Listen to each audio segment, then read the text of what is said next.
So I used to be so afraid of God because of what they told me. But now I'm no longer scared of God. I'm no longer scared. Now I understand that He's a supreme being. He is a deity. He is the Alpha and Omega, the beginning and the end. You know, He is the I am that I am. So all these titles that were given to Him is because He deserves. Right, back at it again, another Palm Wine Central podcast episode. I'm one of your hosts, Uncle AK. Got my good lady and gentleman. T, how you doing? What do you do? I like that sweater you got on there. I know. Santa's little helper. You know, in the spirit of Christmas, since this is our Christmas special episode, whatever. Mm-hmm. Nice. It looks nice. Thank you. Yeah, man. That's your Christmas shirt. Lord boy, I had to wear this, man. You see it? Yes. That's the gun. You see the gun, right? Yeah, that's one of the things you bought from the UK. Exactly. Okay. Open the topic again, no problem. One of them. Yeah, so this is our final episode of the year. Wait, how are you doing? You did not tell us how you are. Oh, no, I'm great, man. You know what I'm saying? It's another day. Like they say, another day, another dollar. You know what I mean? Anyways, like I said, this is our last episode of the year. Hopefully, you know, you've enjoyed all the episodes this year this far. And this particular one, we're closing it out like this. Well, first of all, it's a Christian episode, so bear with us as we, you know, deliver this episode. If there's something that you disagree with, please let us know. If there's something that I agree with, please let us know as well. There is no right or wrong here. No arguments.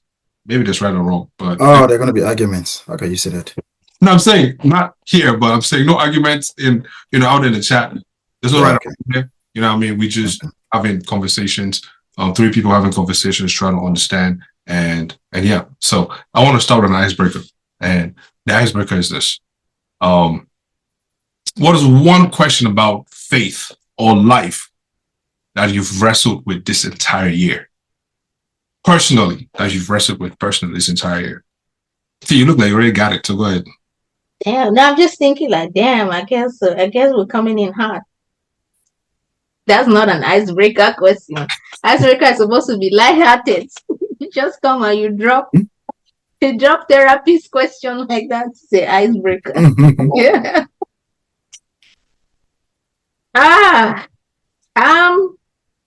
I would say for me the existence and purpose of pain and suffering. Okay. You want to elaborate a little bit on that? Like, why does it exist? Now, before what is yours? What is yours again? I didn't hear you well. Pain and suffering. Pain. Oh, pain and suffering. Oh, okay. Like, okay. You know, before they come and say, I know God's plan, there's a purpose and everything. All that is good poetry, right? But it's like, why? Why does it exist? What is the use of it? You think it's God, or was it Adam and Eve that? I don't know, but we'll get into it. We'll get into it in a bit. FCJ, go watch it. There are two things again to ask to answer. Isn't that dumb stuff like what God does not do cannot exist? That's the dumbest thing I ever heard in my life when it comes to Christianity. And they really brag. You see one beautiful girl in the morning, the first thing she has on her status is what God cannot do does not exist. I can't even remember the adage. It's so dumb. Like, how did you get to that point where you're thinking that what God cannot do does not exist? God cannot bring a dead man back to life in 2024. So you can see. Maybe they say something you wrestle with personally. Why are you attacking that girl on her status? It's not just one. It's a bunch of them. And one of these personally, leave that girl alone. It's not just one. That's what I'm saying. One of these dumb ladies that is actually posting this stuff is a lady that was actually looking for a man to marry. But when the man actually came, she was like, "That's not the man I want in my life." Now the dude is married, and she's like, "Oh, you left me for this other woman." Jeez, this dude was all around you the whole time. You did not even take a look because he wasn't man enough at that time. The moment he's married, you go back. What God cannot do does not exist. Man, you are still single at 38. Jeez. Oh, Yes, I'm it calm sounds like like that. JB is using this episode to send a message across. I already sent the message. Go ahead and don't let us If stop she you. listens to this, she would definitely know what I'm talking about. Yeah, actually, I don't have any non grata with her. Actually, that's That's my a non lie. grata. That's honestly, that's my non grata. But to be very honest, right? I don't get it. How you living in 2024? Stop me from putting time to people getting married and stuff like that. But it's just this stuff that you're sitting in your house somewhere in a foreign land, and you're following a pastor who has actually changed your mindset about life so much so that you everything that comes in your life is what God cannot do, does not exist. So many things God cannot do. 2024, help yourself so God can help you. Help yourself so God can help you. So when I hear people, if you're listening to this and you put that on your profile, please, you might dislike me for saying what I'm saying, but I'm only being honest. What God cannot do does not. There's so many things God cannot do. If you're dying from COVID, you don't go to the hospital, you will die. If you're drinking and driving, you will die in a car crash. God cannot restore you if you're doing those dumb stuff, right? So I don't like that adage. It's really transformed so many folks, and folks are jumping into it this year. And 31st, they'll be going to church again and saying it more. What God cannot do does not exist. Yep, they will go and be saying it again in church every time. I don't like it. Okay, pass Sounds it to back. me like you're taking it out of context.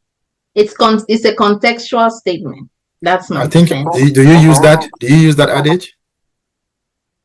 No, yeah, in certain circumstances, yes. That's why I say Okay. it's a contextual statement. So why do you use it?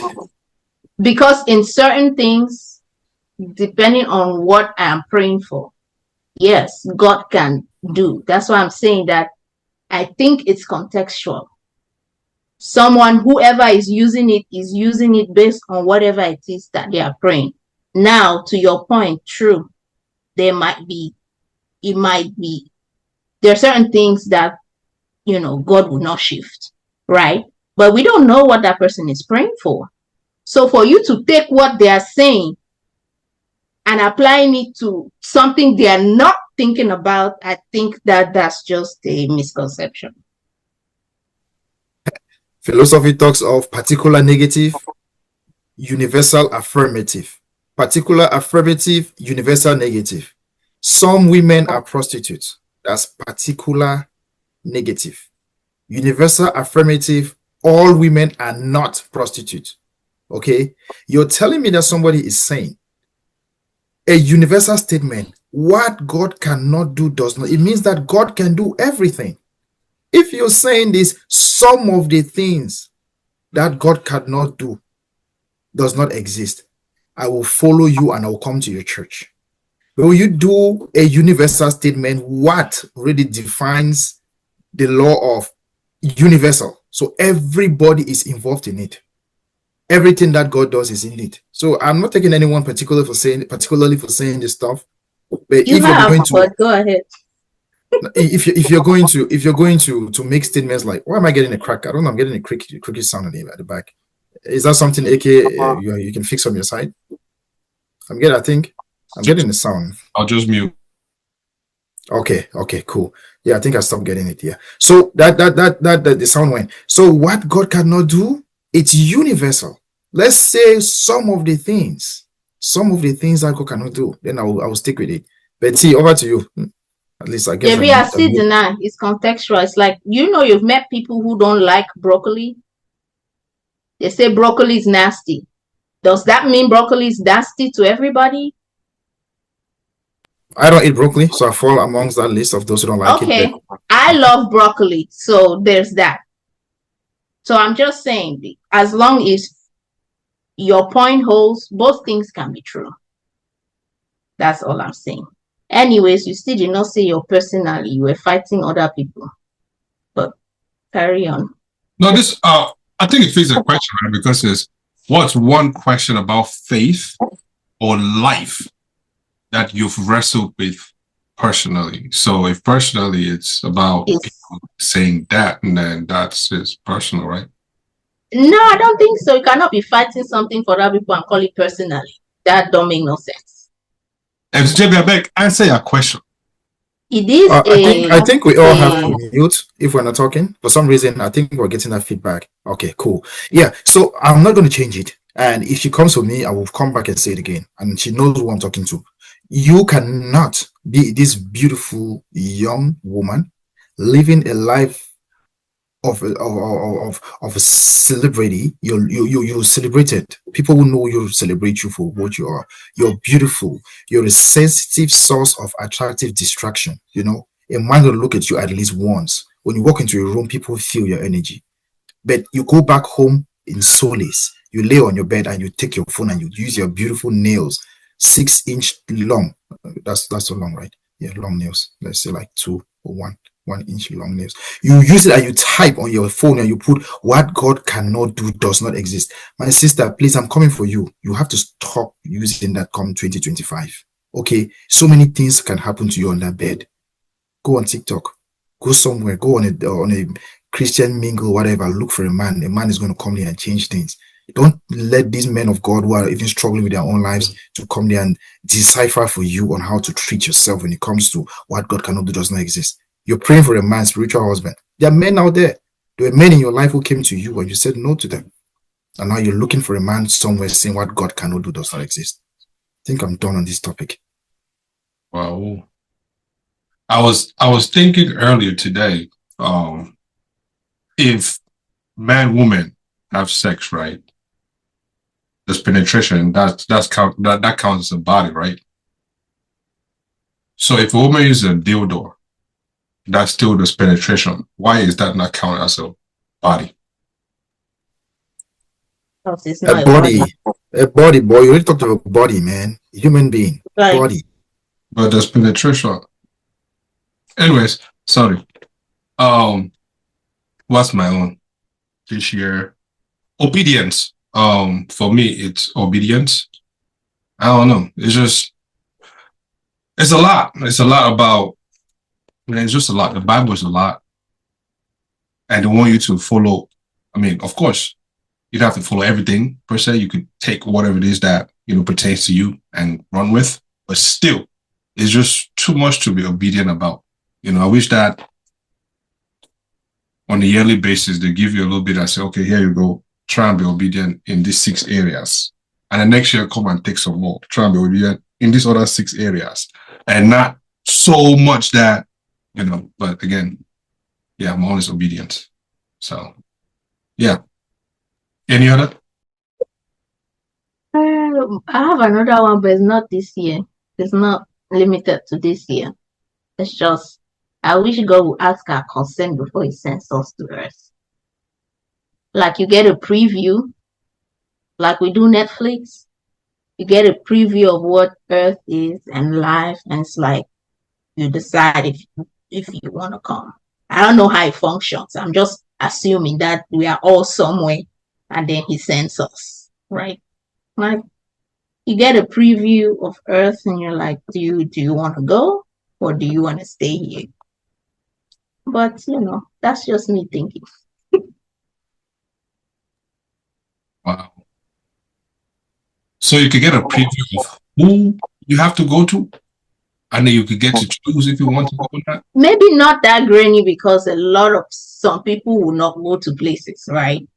But just like a preview of what life as a human is, kind of like just say, okay, come, how you shadow at work, right? You go and maybe you shadow an angel or something and just watch you just watch Earth for a bit and you decide if you want to come. Okay. Because this just being born without my consent is still not sitting right with me. But I'm here now. You guys are conscious. Yeah. So that takes you to the topic we were talking about the other day in the free church of a free nation of Christ. Your being on earth, is it as a result of your parents or is it as a result of God? Are you here because your parents came together, 2 Homo sapiens came together and actually gave birth to you, X and Y chromosome gave birth to you, or is God who actually caused your inception? I would say both. Because God can incept all He wants, right? and he still needs a medium to bring me to earth. If my parents did not meet the day that they met, that my egg got fertilized, I won't be here, right? And so if I wasn't maybe in pre-existence, right? We're talking in the biblical sense of things, right? If I wasn't in pre-existence, then my parents would not have met, I would not have come. So I think it's both. Okay. Let me hit this first. Now we're going to do a lot of this today. Please don't call me. I'm recording something. We're going to do. Sorry about that. We're going to do a lot of this tonight, and I really want to talk a little bit about this. AK talked of the Bible is a lot, and of late I've been doing a lot of AI overview. According to the Bible, Jesus preached the gospel of the kingdom of God, which includes the following three things. So there are three things if you need to make heaven, right? The first one is the coming of the kingdom of God. Jesus taught that the kingdom of God was at hand and that people should repent and believe in the gospel. And the love of God is to love others. As we mentioned earlier, Jesus teaches the best way for us is to love one another. That's Matthew 27, 37, verse 38. Matthew 27, 37, 38. Number two, end time prophecies. Jesus taught about end time prophecies. And that is the golden rule. Many of us know that the golden rule is to do this and avoid that, do unto others what others do unto you, right? So that is segment two. And the last one Jesus taught was how to live a good life. This is going to be the Sermon on the Mountain, the Beatitudes. What does it say? Jesus taught his followers how to live good lives. For example, in the Sermon on the Mount, Jesus said, "Blessed are the poor in spirit, for theirs is the kingdom of heaven." He also taught that people should love the Lord with all their heart, soul, and mind, and love their neighbor as they love themselves. So where can you find this? Forgive as God forgave you. Jesus spoke on forgiveness in Matthew 18, 21, 35. Okay. So, AK, if you do these three things, it's going to break what you talk about. The Bible is a lot. The Bible is a lot because you're bringing the Old Testament in conjunction or in connection to the New Testament. And Christ said we cannot connect the Old Testament to the New Testament while living in modern days. Modern days, all you have to do is do good, avoid evil, love your neighbor as you love yourself, and believe in the kingdom of God. If you do those three things, you will be good. But if you have to go back to what the prophets did in the Old Testament, then you are not following a Christian life, because we are Christians. Christians are followers of Christ. And Christ actually lived in the New Testament. The Old Testament was all about his prophecy, which came to pass in the New Testament, where you can find that in the Synoptic Gospels. In this New Testament, he carries his cross, right? And he still goes and dies, right? Yes. So sometimes that cross is too heavy. You know what I'm saying? Sometimes the cross is really too heavy. You know, even in what you mentioned forgiveness, you mentioned being kind. You know, sometimes kindness feels like a lot of work. You know, so it's not like, I'm not saying that, oh, one cannot practice this on a daily basis, but shit, I cannot expect perfection from everybody, yet alone myself. You know, there are days when I wake up and I don't want to be any of that. I really just don't want to be any of that. You know, but understand hey, even if you don't feel like it, you still have to do it. But even sometimes you really don't, you just don't have the energy. You know, no matter how many scriptures you read, no matter how much containers of holy water you drink, you just don't feel it. So Yeah, okay, I agree with you. Christianity is hard. It's hard doing the right thing. If anybody says that doing the right thing is easy, I don't know what planet you're from. But it's hard to stand apart, right? It's hard to differentiate from the norm. It's actually just easier to just live however. So you're right. As simple it might be as simple as love your neighbor as yourself. That in itself is a whole lot. 1 Corinthians 13 tells us what love is. It's a whole lot of things more than 4-letter word. So yeah, it do be a lot. And some days I don't even feel like doing the right thing. And I just get tired and I just let it go. We'll start again tomorrow. Sometimes the good Samaritan, right? You be that good Samaritan, you help somebody. The minute that person, stands up, they blow you in your throat. Now you fall down and you're gasping for air, everything, and they are laughing and going. But yeah, and Jesus says 70, wait, 70 times 7. Yeah. And you're just supposed to smile and say, "Oh, I forgive you, I forget." Come on, dog. Like, I mean, Expectations, bro. Expectations. And I always like to talk to you with analogies because I feel that's the best way I can relate with folks. Today I walked around from dropping off my son and I had to run, clean wifey's car, got back and I was trying to get some gas. And there was no, you only need to use cash. The ATM was bad. You can use a debit card or whatever. So I met these little folks, two little guys, maybe like me, black like me. So they were like asking someone in the gas station, "Do you have Cash App?" And the person said, "No, I don't have Cash App." So the first thing that went to my mind was, "Oh, scammers," "Oh, scammers." Yep. So I was like, "Oh, this is not right." I had these kids are like 16 and 18. So I was just having this memory like, "Oh, this is gonna be my boys some years from now, some years to come. My boys are gonna be in the gas station." So asking someone if the person has Cash App, you know. I walked away, then I came back. I remember these guys probably don't have cash. So I went and sat in the car. I waited for them. They're walking away, and they didn't ask me for some reason. I don't know why they didn't ask me that question.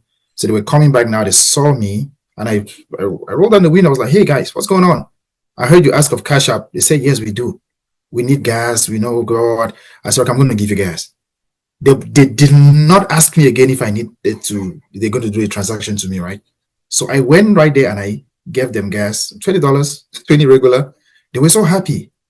And when I was driving now, something was telling me, JB, why did you not take their contact? I was like, oh, I don't need their contact. These kids one day will remember me through some other means. And the truth is what the Bible preaches is once you're helping someone, don't have expectations. Eke, I'm saying this because you made that statement. It really haunts me so much too. Somebody will call you, I need $1,000. You give that person, the person will take you 1 year to pay that money. Okay, that's really sad. You took a day to give the money and it took months to pay back. So I'm just saying to tell you, no expectations. When I was driving off, I was like, I should even follow these kids on social media to see how they're doing with their lives. I was like, no, it's not necessary. I'll meet them one day somehow, somewhere. Or they'll meet my kids. Or this story, if it means something, it will sow a seed into their lives. So please, if we need to really help someone, don't look at all the means. Or don't look at, okay, if you can. Like I told you, I don't give loans no more. I help if I can. If I don't have, I don't give. Okay. So I'm just saying that to the fact you said sometimes you help people and they will not. No, bro. No, bro. As a good Christian, what Christianity preaches is do it and let your left hand not even know what you've done. But it's so hard. It's so hard. So much so that when I went to Ivory Coast and I was having fun, I took videos I was giving to folks on the street. Some people were like, why you want show say you the give? No, that was not the intent what I was doing. I was just trying to be like, okay, there are Cameroonians out there who can also be kind to foreigners. That was my goal of doing that. It was not like I'm giving because I have. Okay, back to you, T. it doesn't still change the fact that, as much as you want to practice, as much as you want to practice gratitude, right? Or not generosity, not feeling, sad or the expectations that you talk about. What I'm saying is there is that one particular day that you have it under control and you realize you really don't get it under control like that because you lose your shit. That's what I'm saying. Even you who is sitting there thinking that, oh, you don't get mad, you get mad too. So everybody gets mad. Everybody falls short when it comes to that. I'm just saying, nobody can say that, yo, when it comes to that aspect of things, I am 100%. I will always give. I will not feel some type of way if it's not given back, this and the third. Man, even more than Teresa, I'm sure somewhere in our stomach shows like, man, this heifers. Yeah, that let me add a little bit to that, right? If there's any human on earth that says they give without expectation, that's the biggest lie out the pit of hell. Everybody, even the most purest of forms of giving, has an expectation attached. I don't care what anybody says, because we are humans. Even you loving your kids, loving your wives, there's an expectation. It might not be in exact exchange, like tit for tat, like currency, right? Like, oh, I'm giving you money so that when I need to borrow money, you can give it to me. It may not be in the exact same form, but there's always, let's not fool ourselves, there's always an expectation attached. That whole give so your right hand should not give, it just means that, I think to me, it means that when you're giving, don't go around announcing, oh, I gave this person, oh, I gave. Everybody doesn't need to know when you do something, but there is always an expectation. Even if you like, you don't tell anybody. In your heart of heart, there's an expectation. Always. I really don't understand what the issue is if somebody does something and I decide to talk about it. What's the problem? Or do you want to show it? What's the problem? You know what I mean? Because at the end of the day, I have the control of what I want to see or can see. Because there's sometimes like, when it's something I'm like, oh, I know I'm not going to like that. And I turn my eyes around, right? So what's stopping anybody from doing that? But most of all, the way I see some things is some people really don't know that certain things are possible until you show them. So if we approach certain things like, yo, it's not coming from a place of showing off rather than showing that, yo, this is possible, wouldn't it be a better world? What do you guys think? I agree. It does. But I think at the end of the day, intent matters, right? For why you're broadcasting. I think that's where, like, are you broadcasting to show that you got it like that? Just like JB said, he was doing it to show that Cameroonians can also be that, right? And somebody is there thinking, oh, he thinks he got it like that, which was not his intention at all, right? So I feel like if the intention qualifies when you're trying to broadcast good, right? Sometimes some people do that in very condescending way, just to broadcast that there's somebody who is poor. You see a lot of that. We see that even with how they portray Africa in some places, right? Where they'll go and go to the places where they have the kids who are suffering the most and show, oh, Africa. So I think intent is what qualifies that. Now, if you're doing it to inspire, there are a lot of people who do those things and they inspire you to give or to be kinder. I think intention is what matters. Agreed. As JB, you were going to say? Yeah, I was just gonna stick to what I've been saying already. I just feel like there's no way on earth where I am going to let what people think of me become my lifestyle. My whole life, I have so many stories I can tell you guys. Up to now, it's still happening. I've always been on that side where folks are like, nah, nah, nah, nah, nah, nah, nah, so it is what it is. So I know we're going to talk about height. What you guys, I want to really talk about tithing today because this is that holiday period where folks are going to be giving all their money. And also the beginning of the year, they have that first full January where they will be giving all their salary of January to the Lord. God takes your first salary, and by February, you start begging for money. Okay. Please, guys, let's just spend some few minutes talk about this. Some few minutes. Let's talk about it.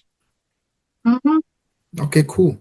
So tithing, if you read the Old Testament, tithing was a Jewish doctrine from the son of Jacob. Had 12 sons, right? That's where Joseph came from, right? One of the sons was called Judah, right? Judah, the tribe of, yep. And this one actually is not a Judah Iscariot that we know. It's not that Judas Iscariot. Please don't bring that Judah. So this guy they were the ones that were involved when it came to tithing, which means you would take 1/10 of what you've made for the year and give it to the Lord. And the reason is that this was kept in a house. If it was food, it was kept in a house where folks will actually eat from. The poor were the ones who actually enjoyed the tithes.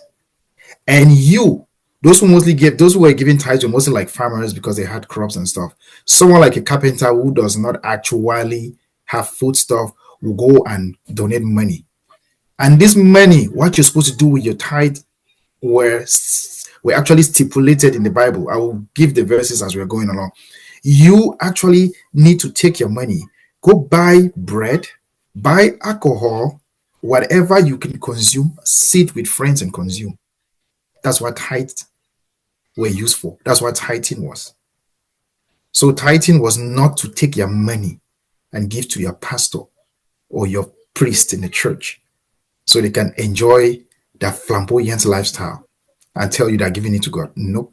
Tithing was for you to take this money and go give, and they will take, I might have missed the names. I will probably come up with it. Take that money and then we use it, buy those things, we sit and drink. Just like the Roman Catholic Church back in the days. Roman Catholic Church communion and the Holy Eucharist and the blood of Christ is you bring your own wine, BYOD, like you told me yesterday. You bring your own drink, you bring your own wine, and you bring your own bread. And then they will consecrate those things in the church, and then you eat and drink. But now the poor could not actually bring a lot of bread and wine. They were the rich that were doing it. So that's why the Roman Catholic Church said, you know what? Henceforth, we are providing the communion and the wine. When you go to poorer places, they don't even have wine to offer. Since I've been to the US, you go to each church, they have wine to give to you because Americans are richer.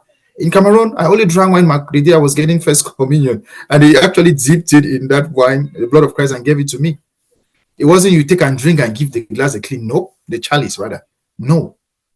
So these are the things that I am fighting for and actually propagating and striving that Africans, Cameroonians should stop this old doctrine which has been passed to us, and it's only the black man who is still following that. Tithing in Americas don't count. Very, very limited. And even if you do pay tithes or almsgiving in America, it's known as donation. You get back that money at the end of the year. I've gotten back my money from the church. They will send you how much you gave to the church, and you use them when you file taxes, and you get back your money. So if that happens in Africa, I will be cool with it, or Cameroon. If you give to the church and they give back a receipt, how much you received from you, you can use that and file taxes, I will do that. Because the church here is a 501c or 505, 503, whatever they call them. So churches here, when you file, they take that money and they claim that we received this money from JB, that's his house address. We used it, sent this money to Uganda to build the church. So when you go back, Uncle Sam will give back your money. So I think I've opened it, but that was a huge background. Now we can talk about it. Thank you. See, I saw you writing.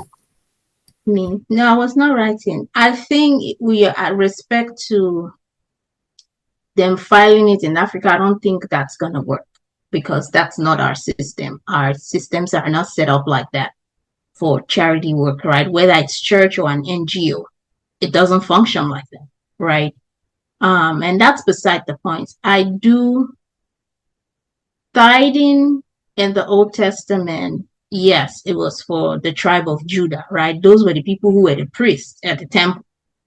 It said, bring a tenth of it. And it was a whole promise attached, right? Bring a tenth of it. And then the Lord would, let me back up a little. The whole Old Testament was very transactional, if you ask me, right?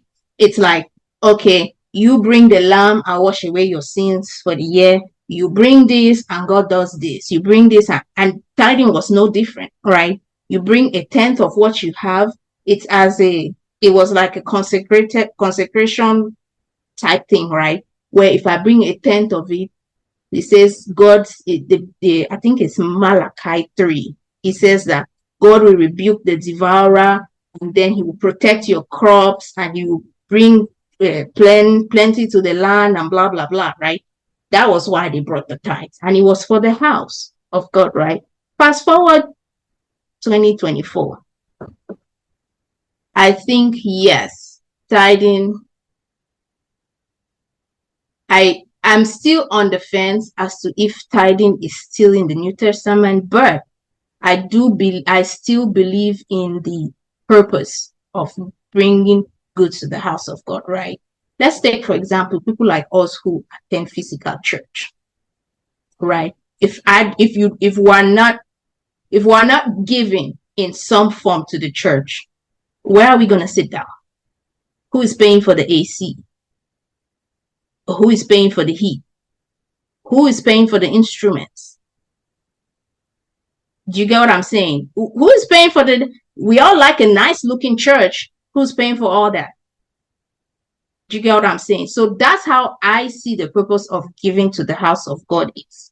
It's like, okay, let's build this temple, right?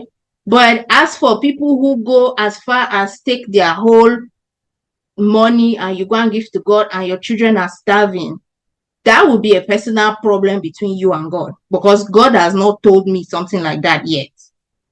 And I cannot, in good conscience, it looks stupid to me, right? But I cannot, in good conscience, tell somebody not to do that. If you think you heard from God, good for you. But don't do that and come back and you can't die lashite. Do you get what I'm saying? That's on you. But I still do believe in giving to the church, because I like to go to church and those things cost money. It does. So yes, I will give to the church, but I'm not about to go and empty my bank account or do some crazy things like we say, especially in Africa. Well, let me not even say especially in Africa. Here too, people do it, right? You go and sell your car. Say God says you should sow in the man of God's life. And we see these things a lot of pastors, like especially the mega churches one, riding in a private jet, and I'm not giving to that cause. I don't want to miss something. I don't want to interrupt you too. At least I want us to have let's go back and forth. So me and you, we made a mistake. Let's fix it right away. Is the tribe of Levi. Levi was the one that collected tithes. Yes, Levi. Yeah, Levi. So the Levites were the ones who actually. Thanks for that correction. Yeah. And I did philosophy in high school. There was a guy called philosopher known as Levi Strauss, the jean we wear, Levi Strauss, right? You know what Levi said? Levi said there's nothing as nonsense. Because if you say nonsense, it means you've said sense. That's a philosopher, Levi Strauss. Okay, yeah, there's nothing like nonsense, because in nonsense, you've said sense. Now, let me take this back. When you're talking of tithes, and you're saying that who's going to pay for, Christ shattered one thing in the Bible. And what was that? The king, the temple. Shattered the temple and said he can scatter this temple and build it back in 3 days. People were looking at it as it was crazy. He shattered the temple because he turned the temple into the house of false prophecy. 3 things Christ talked about. False prophecy is one of them. They turned the kingdom, the house, the makeshift kingdom of heaven, which is the church on earth. They turned it into a business portfolio or milieu. So Christ actually brought it down. He scattered it and sent them away. Sister, who is going to play instrument in church? Who is going to dance? Who is going to sing? Who is going to clap? Church is the gathering of the brethren. It is not a physical building for folks to go in there on Sundays. In Dubai, their Sunday is Friday. Thursday and Friday is a Saturday and Sunday. They work Sunday, they work Saturday. In America, those who go to church, Sunday is their Sabbath. Those who don't go to church, Sunday is a regular working day. In Cameroon, Sundays are Saturdays. Sunday is Sunday, Saturday is Jewish tradition. Sabbath is a Saturday. So they go to the temple or the synagogues on Saturdays and not Sundays. So Christianity is the only religion that gives you different times on how you can worship the Lord, whatever day of the month or the week. Muslims, when you see the moon, Prophet Muhammad talked about it. Therefore, we are celebrating Salah. New moon. But Christianity, 25th December, we're celebrating Christ who was not even born on that day. Okay? So all these things are happening. That's why you see Muslims, they have their Salah different when it comes in the world. When they can see the moon in Saudi Arabia, they see it different at the Fiji Island. They see it different in Swatini. That's a country, right? So They will have different celebrations of it. But Christianity tells you every 25th we are celebrating Christ when he was not even born on that day. So I'm saying all that to say this. We cannot live our current life in the past. We cannot continue to do that. You cannot give your money to a man of God. Like, who is this man of God? What does he do with your money? You don't even have accounts. He can't even give you accountability of the money. You keep giving that money to him. I told you guys I went to Macy's to buy a Levi's, to buy my Levi's jeans. And I saw my pastor working. He told me, I said, you're working? He said, yes. If he doesn't work, how is he going to pay his bills? My pastor I'm talking about is a Catholic priest. They call them pastors here in America. He was selling, a cashier, making money. He told me, if I don't work, how will I pay my bills? I was shocked. I was shocked because in my country, Cameroon, priests don't work. I mean, now modern priests are starting to work. They're teaching, they're making money. So please, I just want us to get this very straight. Folks are going to not like what I'm saying, but I'm just being factual. Why are we still taking this doctrine of the old? How many of us actually enjoy our tithes? You take 1/10 of your salary. If you're making 1 million francs CFA, you go and give 100,000 to the church. That's part of your son's boarding fees that you're giving to the church. And that same church, when you're sick, they will not come and help you. Let me let some other folks talk. Don't get me not to talk to this one. I beg. Anybody be tithing, help yourself. You want to give, give. You don't want to give, be my guest. You know what I'm saying? I mean, yeah. All I know is Even in the New Testament, it says that it's a cheerful giving is to be cheerful, right? Not coerce, not all of that. Now the whole 10%, maybe they shouldn't look sounds like taxing, right? Even like when they have building fund, they be saying, those who want to give 10,000 stand here. Those who want to give 5,000 stand here. All of that is just rubbish. Let people give according to how God purpose in their hearts, right? I still do believe in giving to the church, but I don't think that it is anybody's place to tell anybody how to give when it comes to the things of God or the church. Let everybody, if you are really doing as the leader of the church, if you are really doing what you are supposed to be doing, right? God will work in the people's heart and they will give what they are supposed to be given. Now, some of us will be stubborn, but at the end of the day, they will give what is needed. Now, if you're looking to get rich off of these people, then that's where probably you have a problem because the money will never be enough. But I feel like if it really is God's work, He will provide it. That's all I'm saying. God will provide when you work for it. God will not provide when you don't work for it. Okay, those are the things we have to talk about 2025. If you're sitting in your house, you're waiting for a man, he will not come. You're sitting for a house and you're waiting for JB, God. don't carry my thing. I'm talking about in the sense of the pastor, like I feel doing you. the work of the team. That's what I was I feel referring you. to, that God will provide by touching people. I feel you. I feel you. Okay. But now I'm I just just making wanted this to clear outright. that. I'm making now this outright statement saying for those who are sitting and waiting for God to provide and all those things. Like I'm saying that you are not going to get it. AI is taking over. Even though the joke was AI is taking over, but there are not enough folks to train the AI. So who is actually how can AI take over when we don't have a lot of technicians to train the AI machines? You know. So to be very honest with you, just do the stats, do the math. Go to UK, go to the UK, go to Canada. Okay, staggering is really right here. Staggering statistics. There are 27,601 buildings for worship in Canada, and the trust predicted that they are going to 9,000 of these churches, 9,000 will just vanish within the next 10 years. As I'm talking to you now, one of my sister in Minnesota called me the other day. MCJB, please, I need your help. What should I come do?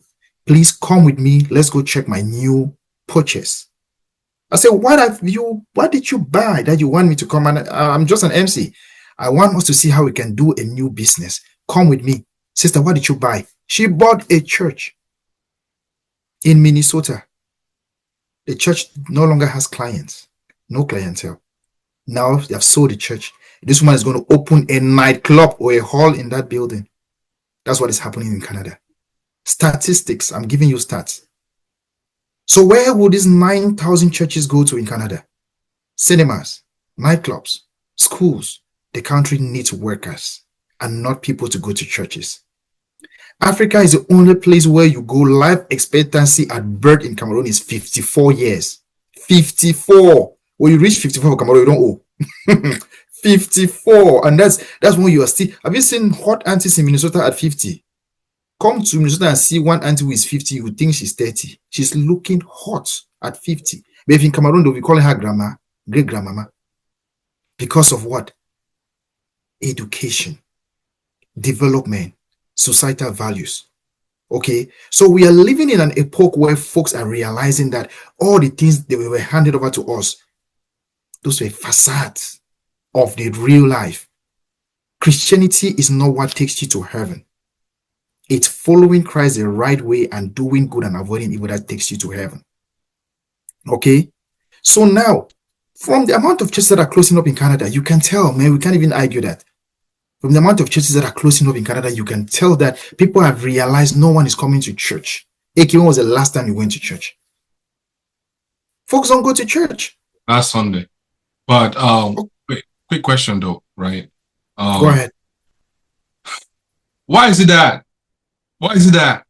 we require teachers to get degrees, but then our pastors, our theologians, we don't require them to go get their own degrees as well? Well, some of them do, but for the ones that don't, why do people just follow and not say, yo, did you get your theology degree?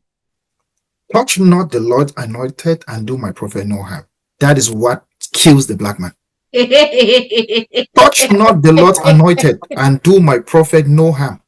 That is why they will show you a prophet, a man of God, naked on the bed with a lady. They will tell you it's Photoshop. But when they see Balthazar, he becomes a national hero. They will condemn Balthazar for everything. The same video they have of Balthazar sleeping around with other ladies, your pastors have those videos sleeping around with other men. But they will tell you, don't say evil about the man of God. He's a man of God. So if they've already put him at that level, that equality with Christ, Yeshua, okay, if you've gotten to that point, equilibrium, where you think that your pastor is above every other being, he's a spiritual daddy, he's a daddy G.O., how would you not believe? Would you even care if he's educated? Some of these folks cannot even speak English, but they will tell you they will give you wrong quotations in the Bible. I do that sometimes too. I'm not a theologian, but they will tell you dumb stuff and expect you to believe. So, AK, touch not the Lord's anointed and do my prophet no harm. That is what Africans believe in. Sorry, T, but let me just put this in there and then, you carry go. But I heard something one time that had me cracking up onto. Now, if you ever see a woman who is so into the Lord, like, oh, God, it's just not she was a prostitute before. And she found the Lord, that's why. Or she was a whore. However you want to define it. But anyways, go ahead, sorry. Her mouth is still open. Let me just say this. Touch not the Lord's anointed is Psalms 105:15. Psalms 105:15. Go there, you see it. KJV, even though I don't read KJV, but Psalms 105:15. See, please, you can talk now. I think to your point about not asking, I think it's because the church system is not regulated like as much as this academic institution is, right? I feel like as much as it's regulated financially with the IRS and all, but I think to your point, even in the US here, there are a lot of pastors who have not gone to theology school, right? And I think it should become a requirement, in my opinion.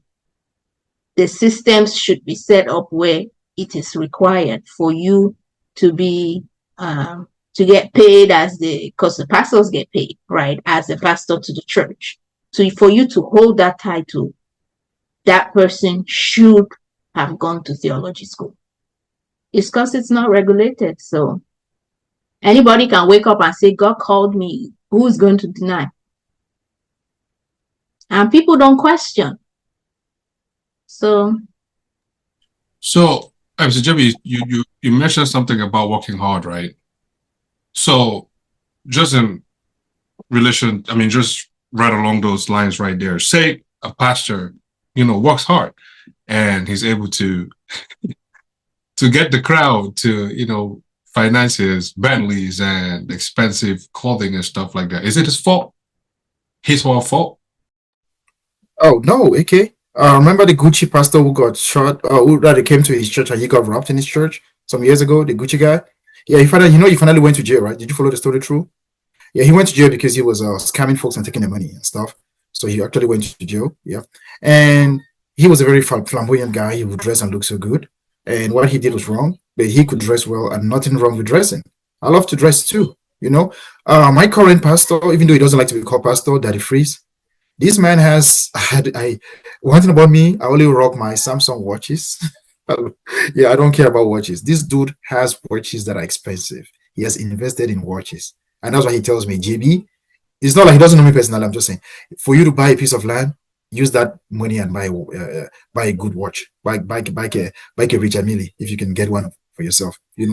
Because without Richard Mille, when you find yourself around the world, you can sell that and get back your money. But if there's war right now in Nigeria, you can't run away with a piece of land, right? I have a family member, it's not funny, who got a piece of land in Cameroon, and there's crisis going on right now in Bamenda. Beautiful house, nobody's living in that house. So he's just telling me that landed properties actually can't compare that to buying exotic things like watches and fast cars. That's what I'm talking about this right now. This dude rocks Gucci. He rocks all those things. He's a man of God. What does my pastor do for a living? My pastor has been on the radio for over 20 years. That's Daddy Freeze. On the radio for over 20 years, where he actually was working on Cool FM. He made so much money at that time because when you do an publicity and all those things, and you go, he was an MC too, like I said, very fluent MC, very, very good MC, extraordinary MC. So he was making money through those things and investing, flamboyant wristwatches. He has over 20 expensive watches. He has watches over close to $1 million, if I'm not mistaken. Okay, so that's answering your question. He worked from his money on the radio. Now that he's no longer working on the radio, he went on retirement at the age of, he's only 48 years old. He went on retirement 2 years ago, so he went on retirement when he was 46. So retirement right now, what he does is social media. He's on TikTok, he's on Facebook, he's on Instagram, he's on YouTube. That's where he makes his money. He does advertisement and he does all these things. Pastor Toby, the guy you follow, also does a lot of brokerage and all those things out there in the UK. Okay, he has a lot of things that he does. I don't really know his businesses. I don't follow him like that. But these are people who love to dress. Daddy Freeze is not that flamboyant type guy, but his watches are to kill. So, okay, when you work, body weight chop, body weight work suppose chop, right? Body weight work suppose chop. You cannot be there, you're not working hard, and then you expect to get. A girl who goes to the gyms and gets a big butt needs to flaunt it. Those of you walking around with BVLs and you're flaunting when you didn't work for it. Out of topic. I always do this a lot. T has to show it because T is working for it. Okay, that's just what I'm saying. T works. She goes on all these exercises, so she has natural things on her body. T has natural tendencies on. When you see her, you know you have seen an African woman who has things to flaunt, even though she doesn't really flaunt them like that. But there are others who are going to Miami and flaunting those things that don't really belong to them. Do you think a woman who wears natural hair is okay? The woman who has those fake things on her hair? No. Natural hair gives you courage. And a woman who bleaches, actually, to me, is not a woman. So going back to that AK, to be very honest with you, a pastor who works and dresses, owns land, owns houses. Pastor Chris Iyakilome owns a university. Pastor Chris Iyakilome has a book, Rhapsody of Reality. Pastor Chris Iyakilome is always building wealth. Okay, that is a pastor. He's making money. He does his hair that way because he can afford it. But those sitting in there and doing no form of work and just taking tithes and living that life, to me, they are not pastors. Thank you. So where do you draw the line? Of what? Like, what makes a good pastor versus a bad pastor? I don't believe in impostor. It's a lot of things. It's a lot of things. It's just so many. I cannot say this or that, right? But you would have to be a true leader in every sense of the word, right? You would have to. It's like saying, what makes your manager a good manager? So many things. There's so many things that come into play. Whatever that makes you a good person, right, as an individual, should make them a better pastor, and then some, because now you're in a leadership position, right? That comes with its own attributes that you're supposed to have. Good stewardship, all those different things. So I just think it's a lot, but in that direction, if that makes sense. No, you made so much sense, my sister. You made so much sense. But to me, my own take is this life, I don't care. I really don't care. That's why I'm always very controversial. I don't care about folks. I focus more about Jean-Baptiste, what I do to make the world a better place. And if there's a man of God that I feel is actually living that kind of life, I don't even judge you. That's why, AK, you see me, I don't post a lot of spiritual stuff on my platform, because folks are watching to see what you do, what you say, to give them reasons not to hire you. If you're not hiring me, it's because you don't like the color of my suit. You're not hiring me not because I'm supporting Donald Trump or I'm supporting Kamala Harris. I don't even post those things too. So to me, or for me, a pastor who's doing whatever they're doing, I don't really care about their doctrine, because I have gone above the allegory of the cave. I have gone out of the cave. I have seen the light. So I am no longer depending on a human being to teach me how to love God or how to treat people. No, I just need mentors. That the priest is more like a mentor than a pastor. That's why he doesn't like to be called a pastor. You understand? So I don't follow, and I also don't like everything about Daddy Freeze. Sometimes he will insult you. If you step on his toes, he will insult you until you think the man grew up. He's a ghetto guy. He's a ghetto guy. So he will insult you. I'm like, man, I can't even insult people like that. So I don't like that fact that he has that, just like me. Folks don't like certain things about me. My haircut, maybe the way I'm dressed, my size, my accent. Folks don't like those things too. So I don't really care about that. I just feel like a pastor to me should be a mentor, and a pastor should not be the one taking me to heaven, because if I believe on the pastor more than I believe in Christ, I might not make heaven. Yeah. So I don't care about them. I care more about my spirituality and how they impact my life. Yeah, that's why people believe in the church. When something happens, you're like, you forgot that your pastor is a man. He's human. Like, why are you acting as though that temptation was above him? But, oh well. Speaking of tithes, right? Like in the Catholic Church, like just prime example, not so long ago we had my nephew's baptism, and they collected like 5 different offerings that day, So me going to church, it's not like in the program they've written this like, oh, it's going to be 5 different offerings for X, Y, Z, this, and third, right? So I'm learning this as I'm walking in church. So I have a few, and I'm like, yo, do they have a Cash App link someplace else here? No, they don't. So for those of us who did not come, well prepared for all these 5 different offerings, what are we supposed to do? You know what I mean? So anyways, so I'm thinking to myself, I'm like, so what if I have $100? Can I dance and go up and be like, you know what, let me drop this 100, but then I need change? Why can we not implement systems like that? Because if I drop $100 in just one thing, it's not like somebody will sit there and say, okay, you know what, let me spread into all the other 5 different offerings, right? So why can we implement systems like that if we want to be collecting 5 different offerings in one day? Because that's exactly why Jesus went to the temple and flipped tables. Because you were doing too much in the temple. That's exactly why. And at the end of the day, to your point, right? If you're collecting five offerings, right? If I have made up my mind, leaving my house, going to church, say, okay, I'm going to church today, I'm giving $50. You can collect 700 offerings if you want. Now, I could have 5 tens. Guess what I'm going to end up giving? Still what I had said I was going to give, right? you're not gonna get. I feel like that's it.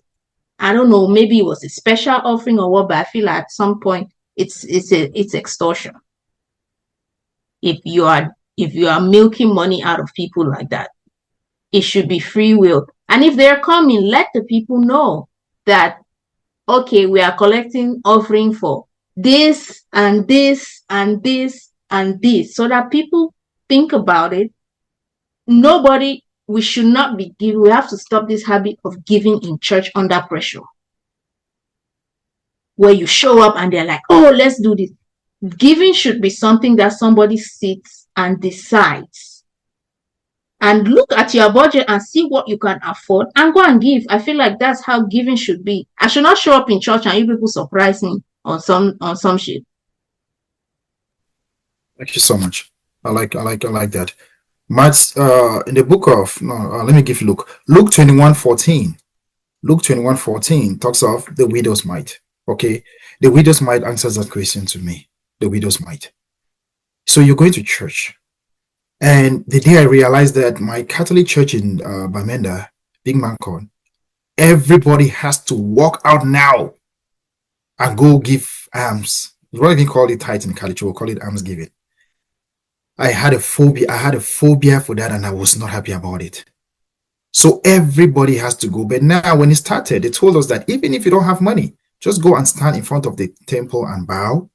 Reasons came out that there was folks that were sleeping in church, so they wanted everybody to like exercise, which makes a lot of sense. You've been sitting, sings, prayer, all this. Now they are doing offerings, so you go and then you can just go bow or you go give something. Okay, now if you have $100, are you planning on giving $20? Just $20 for one offering? My brother, I will tell you the truth. The way those boxes are, some of those little things, you put money inside, can even come out to count, So I will tell you this. All you can do is you can send that cash up to somebody next to you and tell the person has cash, you just go and do for you, and you don't have to go.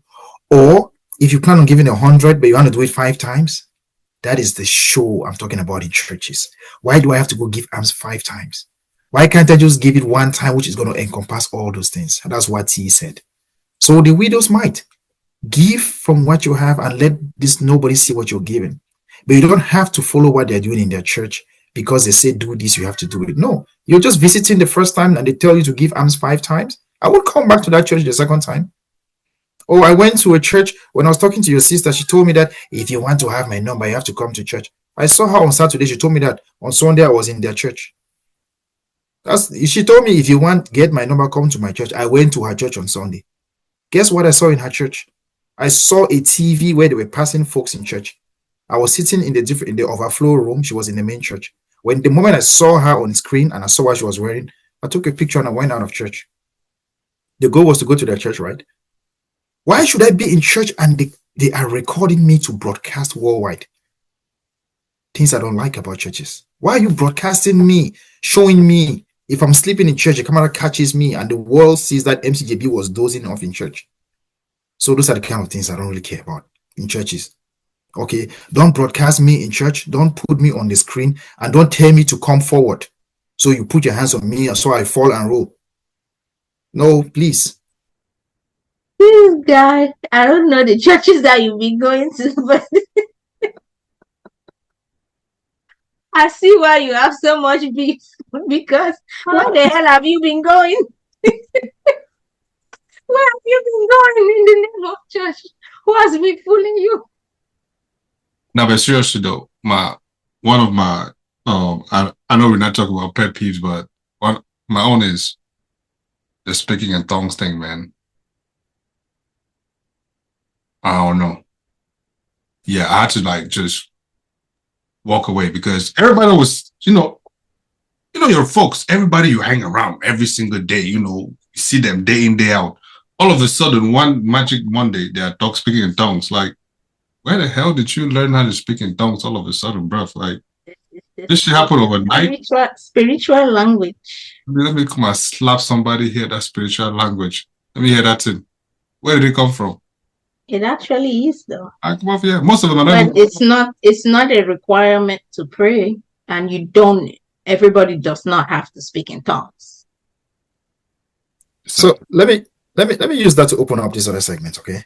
What about belief of God's existence and non-existence, right? Because we feel like those who pray, speak in tongues, Rabba Shabba Rakata. Oh my God! Boarding school, I knew I was not even going to be alive at this point in my life. These ladies will pray until they will take their hands and put on your head, and then the person will just.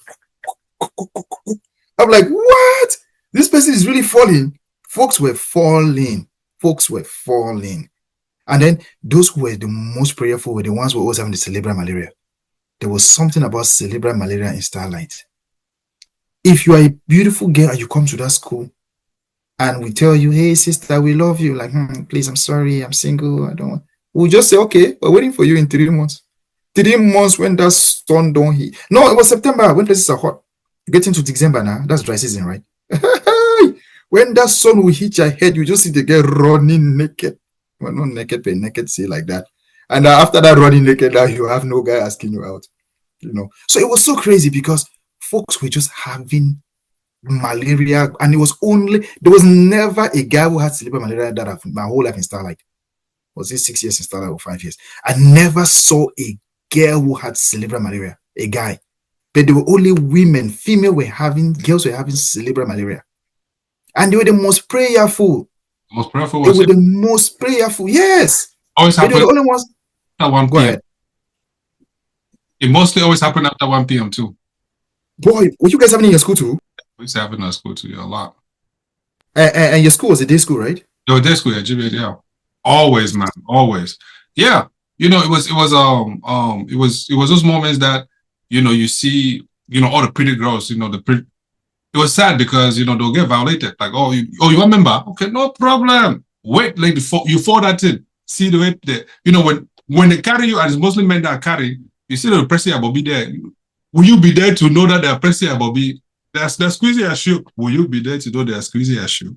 Anyways, continue your story, boy. No, I'm just puzzled because you guys did that in the day school under broad daylight. My own was even like, okay, 7 o'clock, we have night preps till 9 p.m. We know that, okay, somebody can fall Jengu, as we call it sometimes, just to crack jokes. Somebody can fall and they will have to carry you to the dorm. So you guys had your own under broad daylight, man. Bro, broad daylight, and then you have to carry them to Amikam Hospital. They have and then they don't come back to after 3 days. They don't leave hospital after 3 days. You don't also know what the armies were doing in that Amikam. You don't know either, so, And those girls were praying more than every other people. I'm telling you, bro. Jeez. So that's just how, if you ask me, proof of God's non-existence, that's one of it. Absence of immediate cause of God's existence on earth. Let me say it again. Absence of immediate presence of God's existence on earth. Which means if you're having something that you call God, very few people will call God, oh God, and he comes right away. Okay? So that's a proof of God's non-existence according to philosophy. When you call for him right there, you don't get him to that point, at that point. Then also you have the presence of evil in the world. Like yesterday out there in Madison, Wisconsin, where 7-year-old went to school and grabbed a gun and shot folks in a Catholic school. So that's, if God is actually alive, then why should someone come to school with a gun and shoot people? Okay, that's what atheists believe, that if God is present, you won't have evil in the world. Then you have Charles Darwin. You have the Darwinian theory, which tells you that man evolved from herbs. EBBS, that's the word. So it shows that if you can actually come from herbs, or how you call them, or from a monkey, it shows that God did not actually build the world. Okay. Then also you have Big Bang theory, which talks of the world was one giant globe, big. Then you had now the stratification from North America, South America, and it tells you if you bring together North America and South America to Africa and Europe, is going to enter. Same with the United Isles, London. If you bring them all together, it forms one flat surface. Okay, so that is why they tell you that God is not responsible for the formation of the earth. It was just Big Bang theory and all those things. So those are the proof that God does not exist. Okay, some of the proof, and also the the evolution of science. Science has grown so much so that people were telling you God is in heaven. We've gone to space, we have not seen heaven. They'll tell you the devil is underneath. We've ducked over, we've gone to the phosphorus of the earth. We have not seen the devil. So that is what That's what theologians, some those who don't believe in theology, they use theodicy. That's why they tell you that God does not exist because of these things. But now we talk about the existence of God now when it comes to the proof of motion. Proof of motion is philosophical. For there to be motion on earth shows that there is a first mover who is unmovable. So God is the unmoved mover. So for us to have motion, there should be someone who is controlling the world. When you go to a forest, everything, the way it's so planned, from the trees to the leaves to the sunlight, everything. There are crops out there in the Amazon that they don't get no sunlight, but they are growing. So how are they able to grow with no chlorophyll, no sunlight, no CO2? How are they able to grow, to survive? Because God is the first mover who is actually controlling all plants on earth. Okay. Now you have the proof of causes, which is known as causality. So God, for anything to happen, God has already caused it to happen. So it tells you the belief of those who say there is destiny and they're looking for the destiny helpers.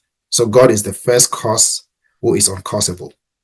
Okay. These are philosophical terms though. These are all philosophical things. So you have motion, you have causes, and also philosophy tells you that there are actually 9 of them, but I'm just going to give you like 5. There's also the presence of good on earth. The fact that you believe that you can do something right and avoid something which is bad shows there is a first good person who brought goodness to the world, who is also God. That is it. And now we have the proof of Yeshua, also known as Jesus Christ, and Prophet Muhammad, or those who believe in Buddha, or those who believe in Taoism, all those other people.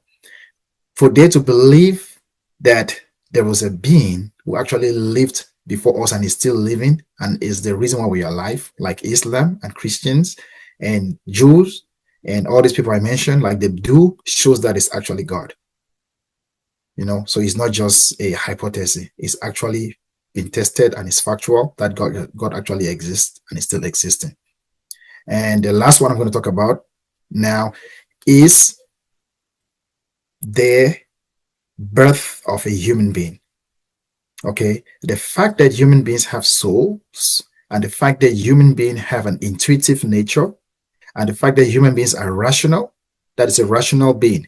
In philosophy, we'll call it, in Latin, we'll call it being qua being. There's a rational thinker. So if you have the rational to think, and God gave you the dominion over everything in the forest, it shows that you actually are worshiping a God. So I'm going to stop right there. Those are the things I've talked about: rational thinker, motion, causes, and the presence of goodness on earth.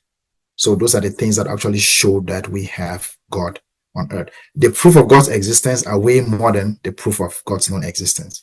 So I stick with the fact that God actually exists. For me, I think the fact that, well, first of all, the fact that we're able to procreate, I think that's what I said, right? Yeah. Is proof that there's something bigger than man, right? Than man, just in itself. Like, how can anybody explain that? You know, a man or man, woman, or woman, man laid together, and 2 things come together and it produces this human being, right? And then all the way throughout that process, all the way to childbirth, like you see that it comes out. Even in animals, you see a woman, cow or whatever will give birth and something comes out alive. Like, how can you not say that there's a bigger being out there than that? And then secondly, who invented oxygen? Who invented who makes day come and light? I mean, day come and day go, and there's darkness. Who does that? You know what I mean? The water that you drink, or you see even water running and it's just going. You can literally you can keep following it, and you might never see the end of it. Who is controlling that? Is it man-made? No, right? Of course, there are man-made stuff, but where did man copy that? I don't know. Anyways, anybody who thinks that there's not a supreme being, God, out there, good for you. You know what I'm saying? But again, just taking it back a little bit to what we're talking about, evil and non-evil. This is just my belief. I don't know why God said he's going to make me my image, but yet tell me that at the end, I will go to hell. Yeah, if you say you're my father, you love me that much, I don't think that's a true statement, but that's just my belief. But then again, also to take it all the way back to something that we're discussing is, how you going to tell me if I steal a pen, I'm equal to somebody who killed somebody? Bro, those are two different sins. That's some fuckery right there. I don't understand that part, but it's not my place to judge God. I'm sorry if I point a finger at you, God, but still, that has never made sense to me in all my history of existence. Maybe one of you can explain it to me, but yeah. And now You're talking to a Catholic. You're talking to a Catholic. Immortal and mortal sin. See, you can talk. We have immortal and mortal sin, man. What about you, T? I mean, that part too with you, because I sit sometimes and I'll be asking questions. I'm like, maybe I hope my questions don't land me in hell, like you say, right? Because I question God, like I just question God on so many things sometimes. I hope I don't have answer to that, because it's like sometimes people say it's preordained, it's predestined. So does he make some people and just predestine them to suffer and die? Does he just and does he make somebody and predestine them to live a good life? Like it's so many questions. See, I have a So I question don't for know. you. Do you question God or you question man? Both. But mostly God, seeing that we're talking about the source of all things, right? Yeah, mostly that. And this might sound very, I've come to the conclusion that in order for me to be a Christian, I have to be delusional. And if anybody who says that they're a Christian, on some level you are not delusional, I don't know if you're really following God. Because there's a lot of things that don't make sense, a lot of things that don't add up, that you are just supposed to believe. That's delusion to me. I have another question for you. Are you skeptical or delusional? It is delusional. Because you're not skeptical, you're delusional. I'm both. There are certain things I think skepticism has to do more with logic, right? I have to look at something I can explain and I'm not sure, or did it. To me, that sums up the whole concept of faith, right? You have to be delusional. Do you know what it means to look at somebody who has an illness, right? Maybe say people who pray for their people who have cancer, for example, or something, and pray, God, please help, let them get well. And they actually do get well. Do you know the kind of delusion you have to look at something that is damn near impossible and believe that it can turn around? That's not skepticism to me. That's it. That has to be delusion. So I have concluded in my walk with God, Therese has to be delusional in order for my faith to work. And it's not in the bad sense of it. Maybe there's a better term for it, but not in the bad sense as in I'm following. Actually, it might be I'm following blindly sometimes. Having to trust his purpose, I am following blindly. I don't know where this is going. I do not. As much as I have the Bible, there's the Holy Spirit, and I still don't know where this is going. So yes, I have concluded that I am delusional. I have to be delusional in my work with Christ. So let me ask you this then. How are you following blindly if, okay, you have to take matters into your hands, right? Meaning that, like we all agree that faith without works is dead. Yeah. So if you don't put in the work, how do you expect results? If you don't believe in the work you put in, how do you expect results? Right? So I don't know. Again, to like JB's question, is it skepticism or is it what was the other one? She talks of delusion, I talk of skepticism. No, like because I really do believe that. I mean, not everything is for you, and yet not everything is against you, right? But to say that, oh, I'm gonna do everything and pray to God and it's going to work. Now that's some false hope right there. You know, you're literally setting yourself up for failure. Because what if it doesn't work? And then what? You're gonna kill yourself or something? You're gonna stop believing because it did not work? No, that's not really how it works. Not everything you do will yield positive fruit. There's some things that it's just not meant for you, and you probably want to dabble into it. Now, was it ordained that it was supposed to be for you? Probably not, right? So, I mean, for me, that's where belief comes in to say, hey, I'm gonna hit a drum board again, and I'm gonna try again. I might try on the same thing just because I figured that I missed something, or I might try something else because I did everything I could, and that was really not for me. So I don't know. I get your point.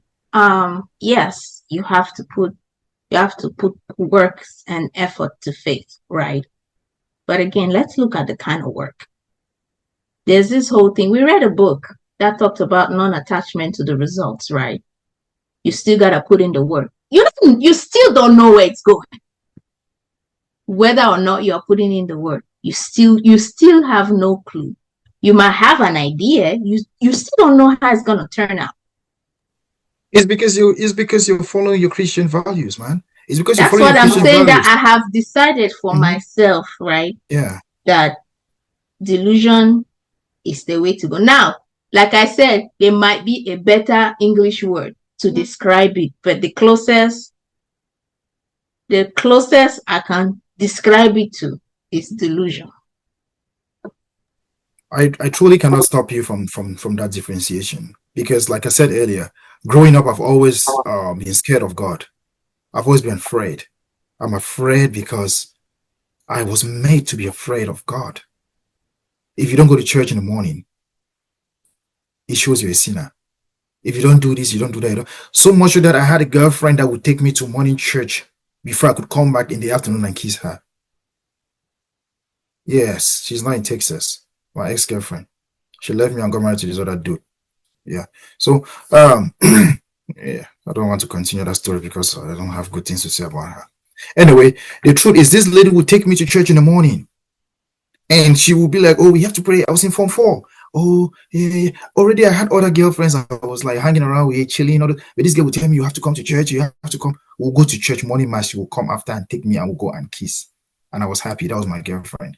Nothing above that kissing. That was the most important thing at that time. I also had this other girl in Frontier Street at the time. This girl came and said, okay, you could come to my. I said, I'm not coming to your church. Why are they always trying to take me to their churches though? Come to my church, come to my church. This other one, she said I should come to her church. I refused. That was even Roman Catholic church, all Catholic churches. But this girl, she came back after and came and said, go ahead. No, I said they knew you were going to be an MC, so they were just paving the way for you. Sorry, continue. I was not supposed to be a man of God. This other girl instead came one day after she said this, her church teens came back and told me, oh, my phone is missing. And they say I should ask you, you stole my phone. That was my girlfriend, no? That stole her church. This girl was always in church. And I was like, I didn't steal your phone. Your phone got missing. That was when cell phones were just coming out. How did I didn't steal your phone? Then she hit me with if you don't give my phone, I'm going to the village and you will die after 3 days. I'm still alive. And she got up December 25th, 2010. I was in California. She wrote me a message. Oh, I want to tell her I'm very sorry for what I said to you back then in 2007. That's the kind of life I've lived. These girls always want to take you to church because they think they are more righteous than you. But we go into the spirituality, they are not even religious. They are just afraid. So I used to be so afraid of God because of what they told me. But now I'm no longer scared of God. I'm no longer scared. Now I understand that he's a supreme being. He is a deity. He is the Alpha and Omega, the beginning and the end. You know, he is the I am that I am. So all these titles that were given to him is because he deserved it. And that's why I named my son Nisi, which is Yahweh's banner. And I named Nolan, which is actually the holder of the Yahweh's banner. Or the noble, sorry, the noble. Yeah, nobility. So I believe in God. I believe in God. And I actually feel like us Cameroonians, we should not be afraid, and we should stop making individuals, human beings, important than ourselves. Most of our pastors, they know the Bible, a part of the Bible, they cannot even tell you how to keep your marriage. Your pastor cannot teach you on how to remain married or how to get married. All they will tell you is bring your man, let's pray for the man. Where would the man come from?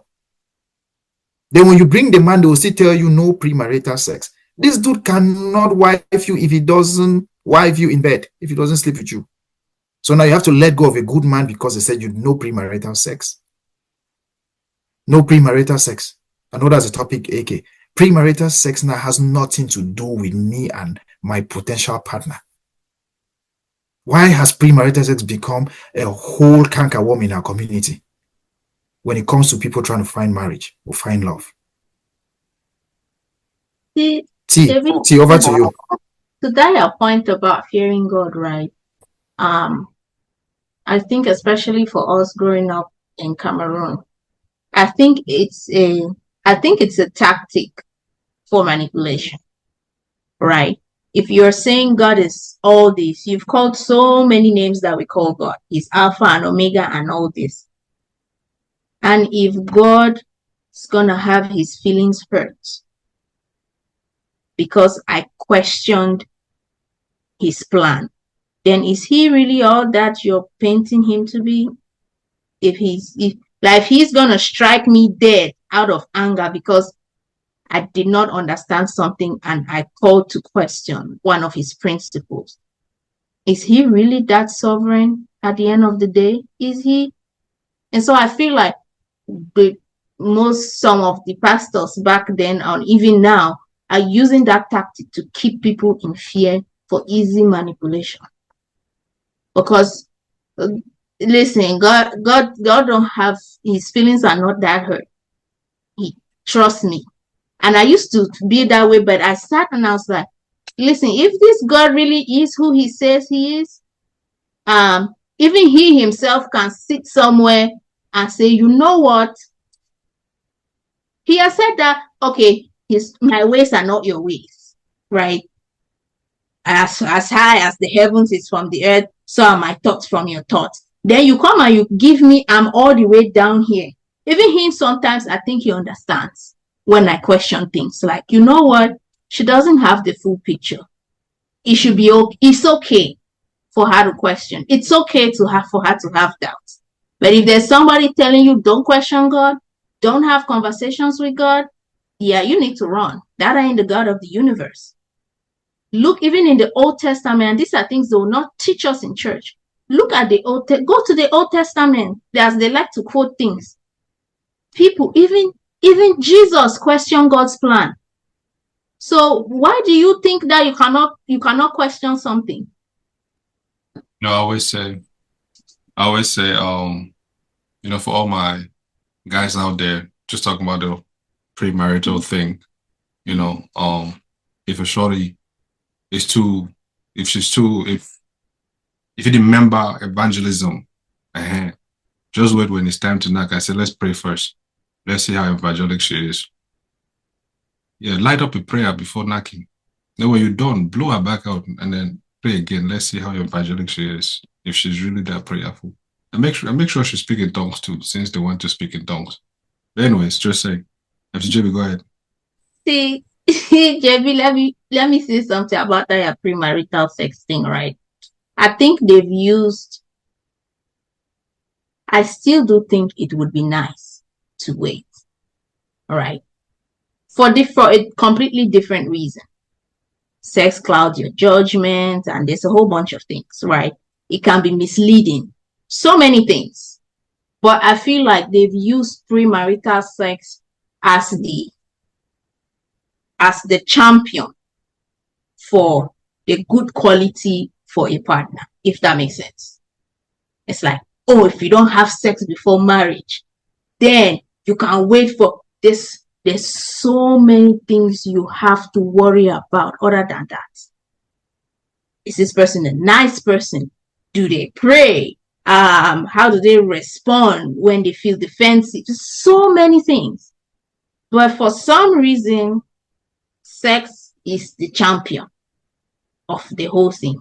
Like, everything else could fall apart. The first question, have you people had sex? Like, it's important, but not as important, in my opinion, so many other things that people could be asking you. They only tell you the main thing they teach young people in church: don't have sex.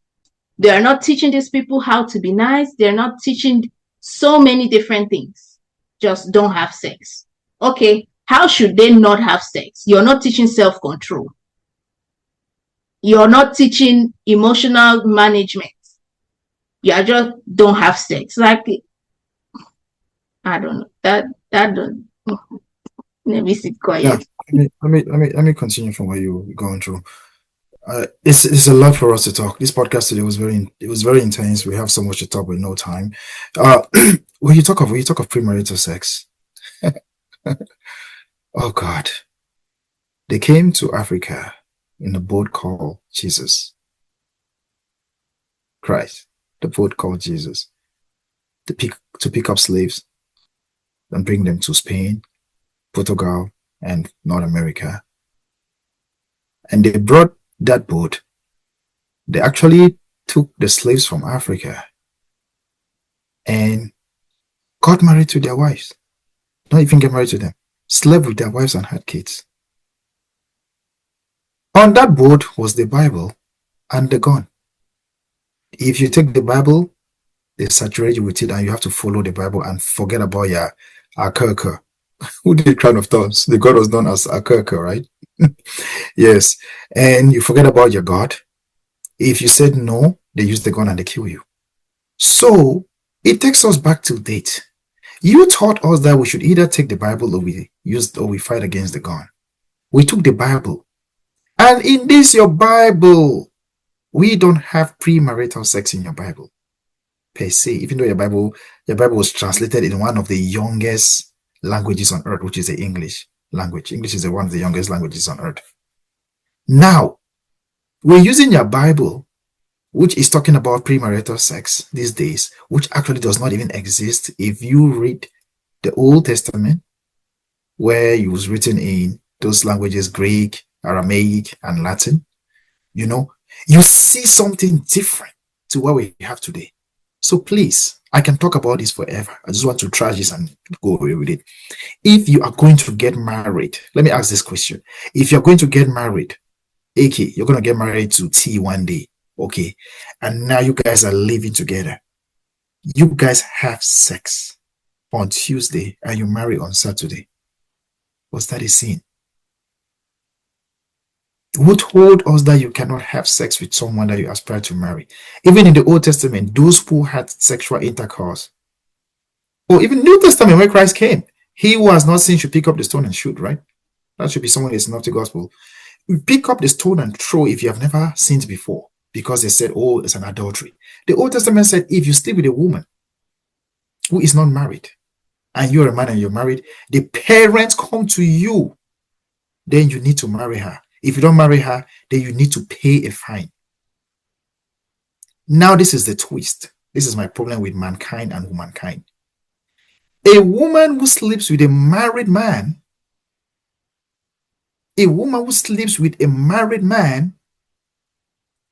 and this man does not find you a virgin, you will be stoned, and the man will be fine.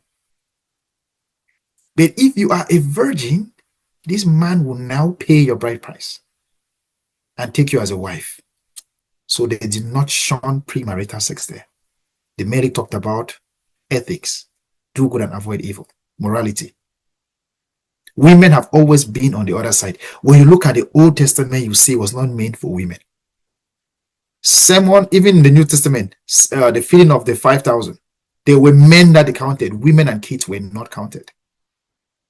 Throw that in there. The woman they caught with the man, and they brought her to Jesus, and not the man. Thank you so much. Thank you so much. The woman who sat by the well fetching water, all the men she ever married were not her husbands, only one.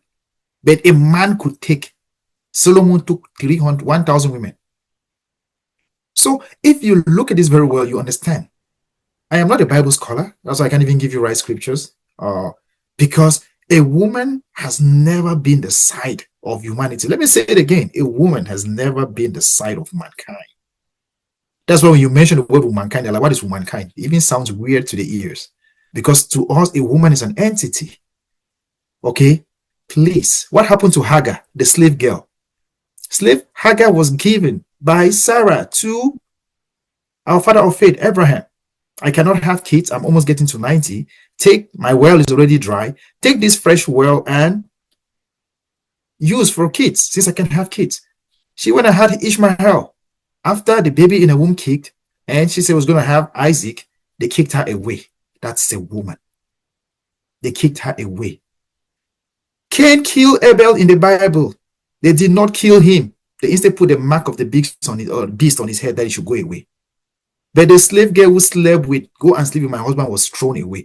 Women have always been on that end. So I just want to say that when it comes to premarital sex, I had premarital sex before I got married. I did not have one partner before I got married. I'm not ashamed to say it. I was from the culture where if you're not having sex, you're considered a weak and a feeble man. You needed to be active for you to be a man in your community. That's why up to date in an African community, if you don't have kids, they look at you like you're not strong enough. Because Africans have always believed that the origin of manhood or whatever it is or family should be kids. I don't lie. So for culture, you need to have kids, right? That's our culture. So the way you can have kids is by having intercourse. And if you can have intercourse without being married to someone, I don't think it's a sin. That's my belief before the pastors come for me. That's their patriarchy thing, right? That now they're trying to dismantle with and counter correct and overcorrect sometimes with feminism, right? Women have always been at the back end of things. Even today in society, if a couple is unable to have kids, who do they look at? The woman cannot have kids. That man is there, he's the barren one, right? No, they don't be looking at things like that. Like you mentioned too, they say the young boy, your status is your sexual prowess, right? Around you, the girl, God forbid they know 3 of your boyfriends. You're a hoe, you're labeled. So it's like they want to marry virgins and have 100 body count. A man, you have your brother has 4 kids scattered around the place. God forbid one of your brothers who doesn't have any wants to marry a woman who has 1 kid. The whole village raises the problem. So for some reason, I don't know what it is, and I don't think it's going to ever end. Sex has just been the center of so many things, which, in my opinion, it is important, but I think there are my network important issues. Oh, okay. Oh, that was my network. For some second, you guys. I was instead of one. I was frozen, but I thought you guys were the one. My bandwidth now is actually low. It tells me that. Yeah. So I saw both of you. I see you guys were sleeping, but it was a connection. Yeah, I'm getting you guys now. Well. Yeah, man. This might be a very bad analogy, but hey, it still works. There's nobody who goes into a car dealership and walks out of it without test driving the car. Point one person. You are very stupid. Point one person who goes into a car dealership and drives out of it without test driving, unless it's a very fancy, even if it's a fancy car, they still go and sit in it and drive it. There's so many ways to test drive them. Okay, they'll come for you, please. You're comparing women to cars. No, I'm not comparing ladies. What are you doing? I'm not comparing. I'm just saying that. I'm just saying, and it's vice versa too. Men and women, it's vice versa. I'm just saying that there are certain things that there are certain things that you can fix. But one thing you cannot fix is that bad engine sound when you test drive that car on the road. You're not going to pick that car that has a bad engine. The engine is running. You're not going to pick that car. Let me put this to you, right? which is kind of funny. If you have never had sex, right? You don't have, I think sometimes the problem is you have all these experiences to compare something to. If you have never had sex before and you're married, both of you are married virgins, you don't have anything to compare it to. You will not think about that one girl who swung on the chandelier. You will not have all these experiences. You will start from fresh, both of you, right? Mm-hmm. That's my point is, if you wait, you don't have a problem. The problem why you guys people are wanting to test drive is because you want to make sure that all those things you have felt in, because let's be honest, sometimes, you have sexual experiences with people, you make notes. Okay, I like this, I don't like this is nice, that's taken away with experimenting in the future, right? You go into marriage wanting, okay, I will like this, I will like this, I will like this. So you want to test drive to actually make sure it does. But if you've not had any experience before, how would you really know what bad sex is? A lot of our mothers didn't know what bad sex was. But when you hear, you who have had sex, you hear somebody's experience, like, oh no, honey, it's not supposed to be like that. Do you get my point? I guess it's not far-fetched, sister. It's not far-fetched though. What you're talking about is not far-fetched. Yeah. Kenyans that I met in Minnesota when I moved here, there's a village in Kenya where they will teach them 15 years to 16, 17-year-old girls. They will talk to them while the men are out there in the bushes hunting and trying to learn how to feed their families and take care, like manly man. The women are actually being taught sexual education. So most of these girls, when you date a Kenyan girl from Minnesota, you feel it different from some of my Cameroonian sisters from back home. Even in Cameroon, will tell you, we go to the Francophone girls, you feel different from the Anglophone girls. Anglophone girls is like, oh no, sister Mary, oh no, sister Jesus. Francophone girls will montrer toi quelque chose là-bas. Parce que that is how they were taught. That's how they were brought up. So it's just like a cultural thing. People are taught actually how to. So those who are not being taught, like I tell folks, my boys, I show them, hey, this is a woman, okay? Do you see that is a beautiful woman right there? Okay, so tomorrow don't tell me, Daddy, I think I love a man. Nope. Do you see that woman? If you have an orientation, stick with that. Don't tell me I was born this way. I'm teaching you now. Look at this. That is a woman. Do you see how beautiful she is? Like your mom? Stick to that. Don't go and bring a James Bond to my house. I'm dead. To that T's point about not knowing the experience or whatever or what have you. What year are we in? And what year are we going to? You still 2024. We still want to stick to that rhetoric? We still want to act like we in 1940? We still want to sit here and act like it? We still want to say like, what rhetoric? A 15-year-old did not just pick a gun and go kill 2 people and kill herself? You talk about, oh, if you did not know the feeling of it, you man, all of that, ain't nobody practicing no abstinence these days, man.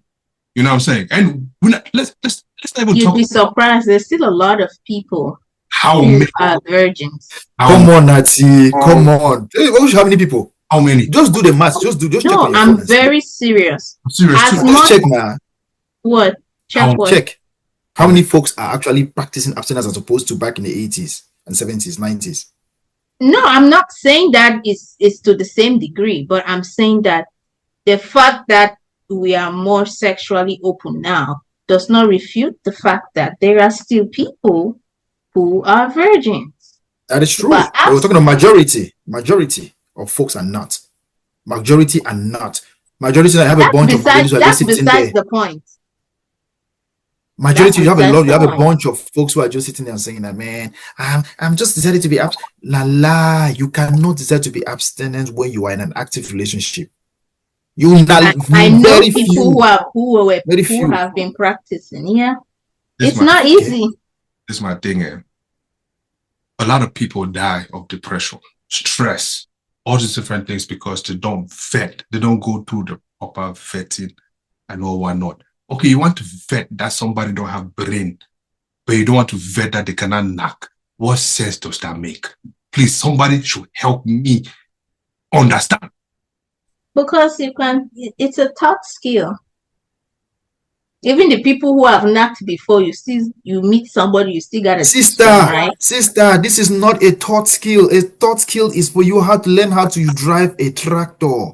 Learn how You to want to be tell me that you a cannot scrum teach master. somebody Learn how how to. to have sex? I am just saying, those are things that is something that, like I talked about, a 15-year-old that were actually being taught in Kenya. I'm the one mentioned that they are being taught at that young age to remember that to keep a man is through this, and they'll tell you this, that, and that.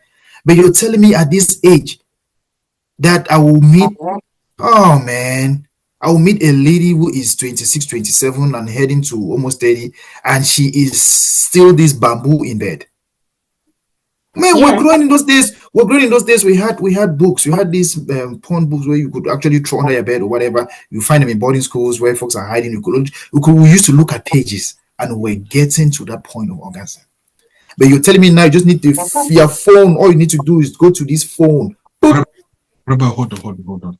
Oh my gosh. I just remember something. Most of the time, the women who always say that, oh, they're holding it for marriage, but they're giving it to the next person and then come and holding the other guy hostage. That's some fuckery, man. You know what I'm saying? Wait, what? They're doing what? They hold one person hostage, but yet they're giving it to any other person because they want that one person to fit the box that they want them to fit. But all the other people is not going to fit that box, right? But yet they're holding it from that person. It's the realization. AK, I'm so mad at you. Realization at that time. AK, I'm so mad at you. AK, I'm so mad at you. Why didn't you tell me to watch P-Valley? Did you know I just discovered P-Valley 2 days ago, and I've not been sleeping since I realized I watched that show. That's a wonderful show. When you watch P-Valley talked about everything in this our society. I need to find out. Part 3 is coming back. Season 3 is coming back. AK, go watch that show. Yeah, like it. Did you see it? Did you watch it? I couldn't make it through. I just could not, man. Why? What happened? It was too much for you? It's very ghetto. It's a very ghetto show. True. Now that side, man. Yeah, there's a lot of gay stuff in there. Bro, trust me, AK. I'm not gonna lie to you. I don't so like that part when all those things happen. But AK, that is America for you, and that is actually the depiction of an African American man in America. I'm talking about those who are living in Mississippi and all those things, right? It shows you. Go ahead. That grandfather. Sorry, for spoiler alerts, but the part that ended was, that grandfather that was trying to be the rapper guy that became a rapper. Once he went to that Uncle Clifford, right? With Uncle Clifford, right? Yeah. That was where I ended the show right there. I said, yes, with Uncle Clifford. But trust me, it's because we're looking for things that we don't have access to. I went to boarding school, so I know these things. We saw these things. Folks did these things. Ay. Man, crazy. Mass shooting in Maryland too, man. Oh, dude, man. Shooting in America every day. Anyway, so it's one of those things that, this topic is good, but I wanted to ask you a question. This is the most night you've ever cursed, and is a scriptural night. So you came to your own Christmas vigil with curses? What's wrong with you, man? You haven't said anything tonight without you bringing out those words. And I like when you use them. No. What are you sorry for, man? Say them. Christ was not born on Christmas, so you can say whatever you want to say. I'm just passionate, man. Well, this thing's really pain me. It really pains me to see when somebody say, "Oh, they are keeping themselves for marriage," but then, they let people like their show up and down because they are saving the other part. I'm like, what is that? Wait, AK, is that a thing? Are there ladies who do that? Hold on. So you're thinking that if you preserve so your body is a temple of the Lord, has to deal just with your frontal section. Yeah, the back side of it has nothing to do. That's not the temple. That is the back house of the temple. Yeah, pretty much. Christ is coming, just like how they mark the houses of those in Egypt, right? The Egyptians, the firstborn sons of the Israelites, all the way they mark their houses, right? That's how they will come for them. Are you kidding me? So ladies will actually give their back to be tortured and then keep the front that they have to get married first, huh? Oh God. Jeez, what's today? But they'll Today is say, Tuesday. or they'll say, oh, they don't, for example, suck dick, for example, right, to the potential husband guy that's looking for them right there. They want to claim innocence, but yet they attacked him in the and Wanky in the corner. But the person that's Just like this you know, this dude says it all the time. This dude said it at one time. Like he came to to Walmart and he saw a Cameroonian sister and he took her home and three of his friends had a threesome. 3 guys, 1 Cameroonian girl. That same Cameroonian girl is now in this same Cameroonian community, single and still looking for a man. And she will not even date a Cameroonian man who will even come to your house if you are not buying her, doing her hair, and doing all those things. But you had a free threesome with 3 dudes you just met in the same day. Foursome, actually. And then T will say that, oh, people should not do test drive. Like, can you imagine? Somebody. Can you imagine? Can you imagine? I did not say. I just asked a question. I just asked a question. No, see, that's not right for you to even ask. If you have never driven a sports car, how would you know what a sports car is supposed to be? That was my question. That's all. To be honest with you, the answer to that question is this. Me, before I came to America, I sat there and I watched movies like The Matrix. All this, and I was dreaming of what America would be like. I could feel it, I could taste it, even before coming here. Up until I got off the plane, I stood and I said, what kind of dirty is this? All my dreams, all my everything shattered. You try to tell me somebody who has never had that before, they have never masturbated to? They have never had morning pre-com? That means their last has never stand in the morning when, as they're getting up. That's not sex, is it? Please, you know what Snoop Dogg did to us? Snoop Dogg, Nelly, R. Kelly, all those folks. That you just know when you come to America, you're just gonna be seeing some 40s on the street, some chrome just chroming right there, and you see the BITCHESs walking around in those clips. Man, before you see one bikini body in Minnesota inside this cold, you need to go to it. Are you kidding me? Jeez. I said, all those women in tip drill, do they live in Maryland or do they live in some other place? Like, is there a warehouse to find these people? They're in Dubai. They are in Dubai in the oceans, doing that in those expensive yachts. But we are watching those videos and thinking, oh, this man, look at that. Look at all that. So nonsense. In those jeans. Where are the jeans? They're all wearing skirts. See it. Anybody who is sitting there saying that, oh, they're not going to vet, especially because they are saving themselves of God. My brother, just say they have small ass, will agree. It's okay. Thank you. And the truth about the whole thing is, one day they will tell you that they have a Gen Z body. You know what a Gen Z body would do? Gen Z body does not want to date you. She just wants to come and sleep with your husband and walk away. That's a Gen Z body.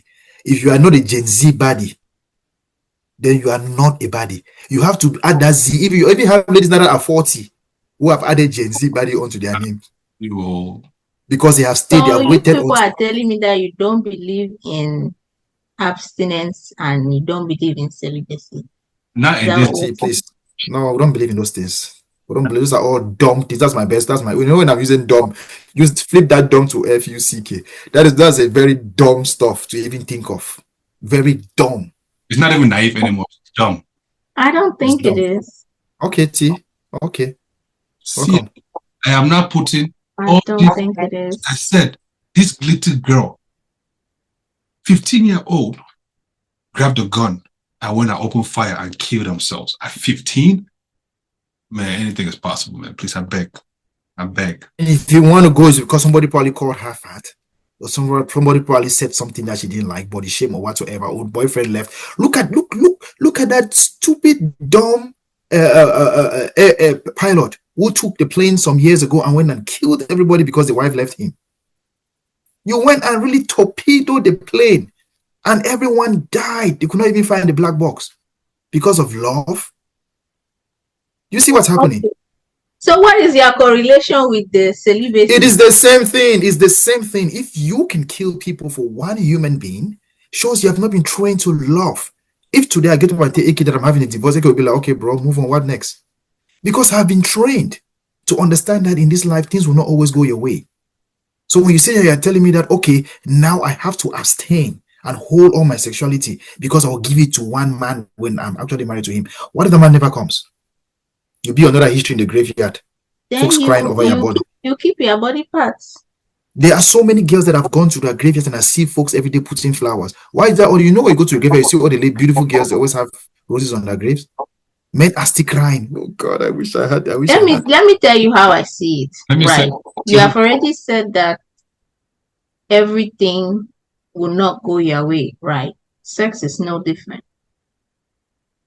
If you happen to live your whole life and not have sex, then that's just one of those things in life that did not go your way because you were waiting for the right person or for whatever reason that you did not give it up, right?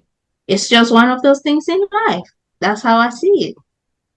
How I see it is, if you're not gonna, if you're going to sit there and say that, oh, you're gonna wait for the right person, this and the third, and abstain and everything, I just hope that, you know, somewhere your ID card, I will see that you are a faithful organ donor. So that at least if you're not going to donate your organs, thank you. Give your organs to research. If not, don't tell me you are a very selfish and wicked individual. Yes, what I mean? Why? For choosing to not do. I mean, you're a waste of space, even waste of life. Anyways, let's move on. It's in trouble. Choose what? Even that your Bible that you read, the Bible said that go into the world and multiply because there were few people. Go and multiply. You know, say go into the world, get married. Well, it was not limited to children, was it? Go into the world and multiply. What was the multiplication about? It was for kids, procreation. Okay. It did not say. Did he say children? Women. Did he say children? Let me say this: women, you have a pee hole and you have the vagina where we use, right? You have those two different things. If God had given you that one just for urination and not for reproduction, you will understand. There are two different things. One is for reproduction. The other one is for excretion or urination, how you call it, right? Now, as a man, you have a semen that comes through the sperm duct. The sperm duct is where it comes out and same as the urinary tract. So you can either want to pee or you want to ejaculate. Okay, all those things happen to your body for a purpose. God did not give you a V to keep it for all those years and tell us, when I find a man will not come. And you'll be like my friend who is typing what God cannot do does not exist. That's okay. Just like children too. You're not obliged to have them just because there are scientific ways of getting kids now, sister. We have to stop saying all these things. There are ways now that stop saying it. Why? Yes, okay, if you know what, you can go and get a test tube baby. You can get a test tube baby. It's not. Yeah, but the child would have to be in a womb. If the child is not going to grow, you can get a test tube baby, and someone will carry it for you. You don't have a womb, you can give someone carry that baby. This is science, man. You can give the baby to someone. It's about maybe they just don't want it. I'm just saying that just because they just do not want it. Just because you have the body parts does not mean that you are obliged to use it. And you cannot condemn somebody for deciding what they want to do with their body parts. This is selfish. Oh, you cannot tell them, but then you can sit and tell billionaires how to spend their billions. I don't know who is thinking that they can tell people how to spend the money they've worked, but it doesn't work like that. If something belongs to a person, you cannot, if you are not connected to that person. You just told me I cannot go on vacation and do something different if I'm not. You just told me that's a different. That's apples to oranges. Don't even do that. Do not do that. Told me I cannot go on vacation. That is apples to oranges. You are not about to. No, you are not about to confuse me. If I choose to continue making, I've been when I was still working in the group, not a group home, working at I never worked in a group home before. This place, how do you call this place? Factory. I was working in the factory. I used to leave that factory and go for PTO because I have to use it. Otherwise, it's going to go away. I will be sitting on PTO and they will tell me, "Man, JB, you know what? We don't want it now like that. We are even down staff. Come and make money. They are paying. The pay now has gone to $2 more and it's multiplied that, you're going to live this life with so much money. I will go to that job. Even on my PTO, I was working. Anyway, if you're not using that stuff, back to the topic, let me not take it away. If you're not using that stuff and you think you're doing what the Lord said you should do, you're wasting your time. That's not what the Lord said. Solomon had 1,000 of them and he only had 2 kids. 1,000 of them women and he only had 2. Even Solomon, with all the women he had, he could not even use all of them. I don't know why people are pressed on somebody else's potential. No, because I'm just saying you were saying because you yourself, you have not used all of your parts that God has given you. You are not using 400% of your brain. You're not using 100% of your body. Some of you people talking are not even working out. I'm just throwing it in general. Are not even working out and stuff. But you cannot be concerned about what a person does with their potential. You cannot be that's everybody does not need to work out to lose weight, but everybody needs to have sex to have kids. Having sex is part of a workout. You're doing aerobic respiration. Everybody needs to have sex. Did they tell you that they want to have kids? I've come back to the point. Because you have the body part does not mean that you are obliged to use it. It's just that simple. Just say that at the end of the day, you are not going to marry or be with somebody if you don't test drive. And that's your prerogative. But you cannot say that it has to be a general, a universal rule. It cannot be like that. Same as you cannot say that they cannot test drive. It's not a universal rule. I mean, if you go to the, what's they call that place where they did the dealership. And they say, the dealership. If you go there and you say you want to test drive this car, they say no. Will you not leave? I'll leave, of course. Will you fight to test drive it? Exactly. How many times have you ever been told no? Why are you using suggestive language? That's what I'm How just many times have you using been told no? I'm putting his words back to him that I say. But I'm asking you back. How many times have you been told if no? If you come here and you say you want to test drive, I say no. That will be the end of it. You will go your way. I go my way. They will give. They don't do that. That's that. You're talking about something which is not factual. If you go to a dealership, they will tell you have to either get on the calendar or get on a. No, I'm talking about. He said test drive the woman. That's what I'm saying. If you okay, so you're talking about the literally woman, right? So yes. You're going to a literal woman you want to test drive, and she says no to you. We all understand that she is going to be the one that the Republicans talk about. The cat women in America. The cat women. That's when you get to that point, you go buy your own cat. It's okay. That's not your it's not your concern. I don't care for that, but I'm just saying that there are certain things that we're doing. Test drive. There are certain things that we're looking into which never used to be part of it. It's not part of us, and now we're saying like, okay, because Africans are doing it. I keep saying this: 1948, the black woman was the most sought after women on earth. But 2024, the black woman is the least unfavorable woman on earth when it comes to marriage. Black people don't want black women. Other people don't want black women because of the way things are changing. They themselves don't even want themselves. They don't even want to get in that point where they're even getting married because why am I getting married? I can do it all by myself. You're married Jane Eyre, right? Jane Eyre. Yes, you're Jane Eyre. And let me close it by saying this. Life. Okay. I said it before time. Harry last them. Oh, anyways, let's move on. Wait a minute. Oh my God. Life is fun when you have folks like AK. AK, please repeat the last 3 things you just said before now. Because you said let's move on. Before that, what did you say? I just said Harry. You said 2 things. Harry last the whole. All of them people make all noise. That's a word. You have too much. Making too much noise. One of those things that you need to pick. I've gotten what I was trying to say. It is life is an occasional episode in the general drama of pain. Life is an occasional episode in the general drama of pain. That is Susan Jane Henchard in The Mayor of Casterbridge. It is so true for whatever you're saying, AK. You have chosen that you want to believe. Look at what you're wearing on your chest. It says Santa. In America, they believe in Santa. They don't believe that Christmas is the day Christ was born. Right. It's a season of the light and the coming of Father Christmas, as we call it. Come and give us goodies and we give to our kids. And they go away. If you're a bad child, you don't get a gift. American kids are taught that on Christmas Day, you have to be good, so you get a gift from Santa. Santa Claus, who comes from, is it Norway or wherever he comes from? In Africa, they tell you if you don't go to church, you're not going to eat rice and chicken, which is luxury in most houses back then on Xmas. Those two things already tells you about the kind of places we live in. High school kids in America, when they turn 15, 16, 17, they start playing, having that kiss, first kiss, second kiss. When they turn 18, they start having intercourse. Cameroon, you are taught that you need to hold it until you say, I do to a man. Then when you marry that man, you have never even smelled your own womanhood. You don't know the pungent stench that could be oozing out from you. You don't know that pungent stench, which is worse than ammonia phosphorus, that can actually kill you alone in your house if you mess around with it.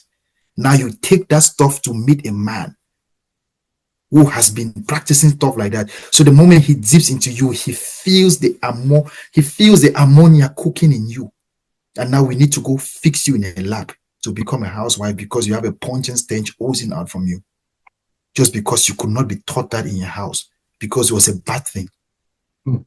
I don't know why we're acting as though when I was in school, all people who marry when I was in school, let me land. Let me finish my literature. When I was in school, I had friends who would run and go. We were talking about malaria, right? They would go dip their fingers and come and follow, smell my fingers, just to show us that if you can smell the finger, it shows the woman was pungent.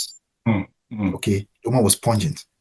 And I'm saying these things because folks have been doing it. There are ladies up to this age who don't even know how they smell because they are practicing that abstinence. Please, yes, I don't do my go, but to be before God a man, God said use this thing because if you don't use it, we'll take it and give it to those who know how to use it. That's why all the girls in the Cartier who know how to use it, those grands said they are using it and they're using it well. The other ones are still there crying after young scammers in town. They don't do. That's why some of them will say, "Oh, now that girl that way, it knocked like 200 man. Neither that married. How you think she got married? Have you seen her portfolio?"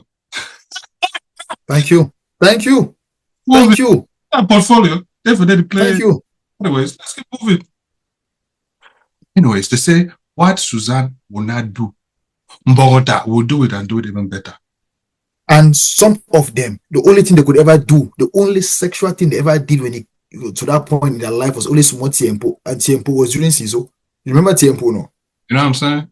That's the most they ever did. I they're the first to go out and saw somebody that somebody has small ass. Meanwhile, you go and check them. The first don't even have anything. That thing you need some paper to create small way before. And I don't know if you all talked to us about one time when one dude told us about pubic lice. Dudes be walking around, ladies will be, when I say dudes, I'm talking about the BITCH. Dudes be walking around with pubic stuff, man. Dudes be walking around with pubic stuff.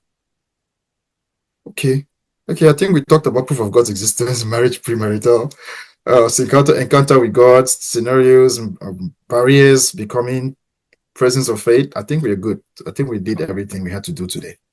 Sure, for sure. And if abstinence is your thing, man, don't listen to us, man. You know what I'm saying? Abstain as much as you want, but that's not true. Wait, hold on now, let me land. But please, just know that there's also a community out there that is looking for organ donors. You know, so if you're gonna preserve the organs that much, you might as well, do us one solid and join the pool of people who would donate their organs in the future, and let's make the world a better place because that's what we're here for, right? Yeah. Anyways. You guys have conclusions? See, you look like you are.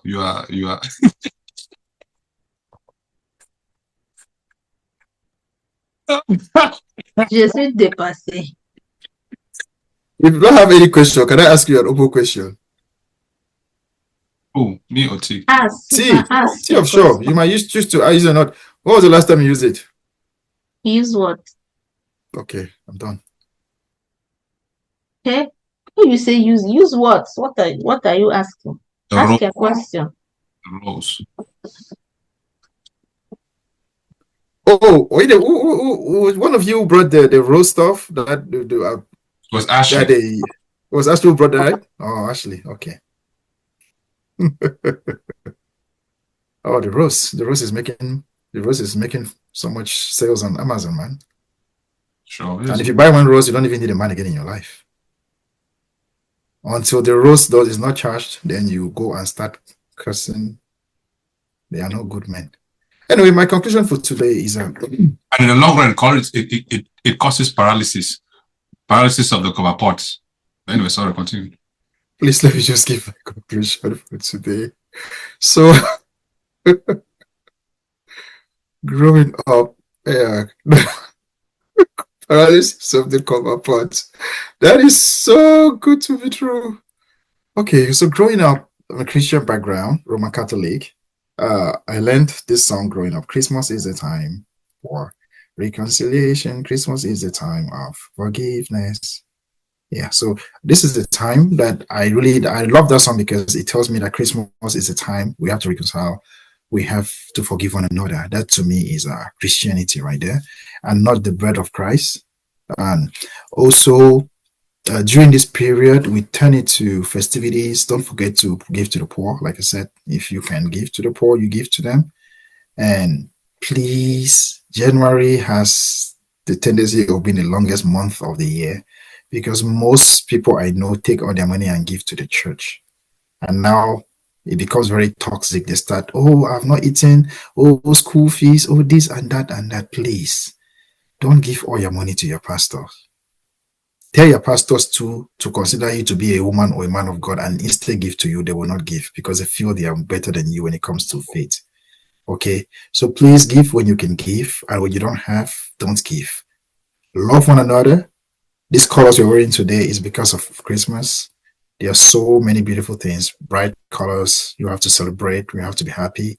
And remember one thing, life is given to everyone, but life is lived by those who know how to take advantage. If you're a woman, you're not using it, you will take it and give it to somebody to use. Thank you. And the choir, and church said, Amen. See, you got any conclusions? Yeah. Don't let anybody pressure you to have premarital sex. If you want to keep it, keep it. Don't let them pressure you in sex, in giving, even in following God. Make up your own mind, make your own decisions. They should not frighten you that you go to hell. That's why you are joining church. That's why your Christianity is not working correctly. Because you're afraid of hell. The deity you will hold a pastor and convert him from a pastor to a non-pastor, you will know what we're talking about. What is he talking about? What? Was that English? All I said was just stop saying no to those pastors asking you out, okay? Say yes to one of them one day and use him as a toy boy, okay? That's when you are eyes. Because most of us, like before I came to the US, I used to be scared of cops. A policeman, police officer, yes.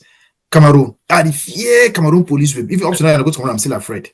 When I entered America, policeman was just like a normal person. And I realized that you could even talk back and they will not do anything to you. Try that in Cameroon. That's the same thing with these pastors and men of God. See, your whole life as a pastor or a man of God, has any of them, even father of a Catholic church, has anyone ever asked you out? I don't even want a pastor though. Answer a question, yes or no. Have you ever? Have they asked us? Yes, somebody like that. Thank you yes. so much. Were they married or no? Or not married? No, married. Okay. That's okay. I think I already gave my last statement. I don't know. I'm still talking. Yeah, so hey, listen. You heard the people, you heard T, you heard MCJB. I'm gonna just stand in the middle like this. At the end of the day, your body, your choice, but also know that other people got choices too, so as you are making your own rules, other people are making their own rules too. So we can all meet in the middle or we cannot. Also remember, you yourself, you don't want a shrimp dick. You want to make sure that you need the correct kubuku that you need to make your life, the life that you want. Don't go sitting there and then you start complaining, oh, my husband don't have this, my husband don't have that. You didn't do it the right process. You didn't vet very well. Don't blame somebody else who's trying to vet too. Okay, if in anything, the same as you present an ID before you get into the club, or you present an ID before you buy alcohol, at least flash us the goods so that we could see to make sure that they are right. Please, I'm sending you $10 right now. Send me a cash app. What's You your know, cash app again? at least What's flash your us cash app? What's your cash app? Let me send you $10. You first can name, buy gas. first name, last name, $sign, first name, last name. But $, first name, last name. yeah, confirm. At least flash us the goods so that we know that hey, at least something looks right. It smells right You too. have you wear a black hat, right? Or something like that. Is it gray? Yes, sir. Yes, sir. Yes, sir. That's Yes, what we you want to deserve give offering to. you deserve my $10. This Let's, is how I would rather ladies pay and my tithes like gentlemen, this. if you've been rocking with us all year, appreciate you. They don't show it. Don't show that rubbish because people are crazy. Both of you. It's I've not sent true. it. See, the Lord will not Please. let you do that. I will unblare for 1 second and show it. That's it. I've sent your money. It's Check your a phone. lie. If you have seen, if you have received it, you share. If you receive, you show me. It's like you can't see mine. If you have received your own, you show me. And see, I will send your own too. Let me send your own tea. Send me. It's right there. There you go. That's it. I sent your own. See, let me send your own. See, let me send your own. I Take don't this have your own and Cash go App. on. I have Zelle though. I don't do Zelle. Look Sorry, at you. I'll send you. Honestly, I don't do Zelle. Zelle is going to need a lot of mathematics, so I will do that some other time. I'll do Cash App. Sister, thank you so much. I love you so much. Continue to keep that thing. Tell your sisters to keep the thing. At the end of the day, we're going to write a song which is known as "Keep That Thing." Keep that to that make pea juice. Anyways, thank you for rocking with us all year, man. We're really, really great. I appreciate it. We ended this one with a good one. Hope you enjoyed it. If you're not subscribed, please hit that subscribe button. It's right here at the bottom for next year's episodes, man. You don't want to miss the start. It's going to be a banger. Shout out Tutu. You missed this one. I know T missed you. You know what I mean? She feels like we bamboozled her for this one. Yeah. We had our own, man. So shout out to you, man. Shout out to MCJB. Shout out to, everybody that, was here and started this year is not here today. We greatly appreciate you guys as well. Rambling too much, man. We out. MCJB, T, appreciate you guys. I'm K. We out. Okay, before you go, let's just do this. Before you go, 2 minutes. Let's just try to remember the names of those who've been on this podcast this year. Yeah. Let's just try. Aziz, like guests? Everyone, guest members who've been part of us. At least shout out. Aziz, Tayo, Lord, Ashley, Micah. Okay. We had the artists who came through, Utudor. Lucy, Lillian. Lydia, yeah. Victory. Utudor, DJ Barak. Fibami, yeah. Fibami. Oh, nice. Who else? Who else are we missing? Fibami is your sister, the one you brought here, right? I didn't get her episode. Yeah, I remember I was in Cameroon then. Oh, yeah. Okay, I think that was dope. Didn't you bring somebody who was in Atlanta, the guy? Remember the PK son? Caleb. Okay, Caleb. I remember him. Then Lot's brother, is it Lot's brother who is a pastor too, right? Yeah. Terrence. Okay. Shout out T. Yeah, Pastor Shout out T. Who else? Yeah, you said Victory, right? Mm-hmm. Tayo brought a sister one time. We talked about it. She used to drop. Yeah, he brought a lot of sisters. I the one who was the Mune police officer, the lady, the one who was a candle maker. Mm-hmm. He brought a police officer one time? Yeah. Oh, nice. Okay, cool. At least, guys, remember you. If we thought you forgot, you will remember. What about the ladies with your sisters who came with the kids? I already called their name. Awesome. Barbara, is it Babi? Barbara too is one of them. Two. Who else? Barbara, right? Barbara. Yeah. Okay. So we're missing, man. Oh.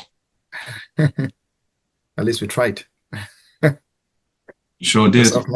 That's off memory, so that's good. Next year, we get more guests. Again, listen, feel free to come on anytime.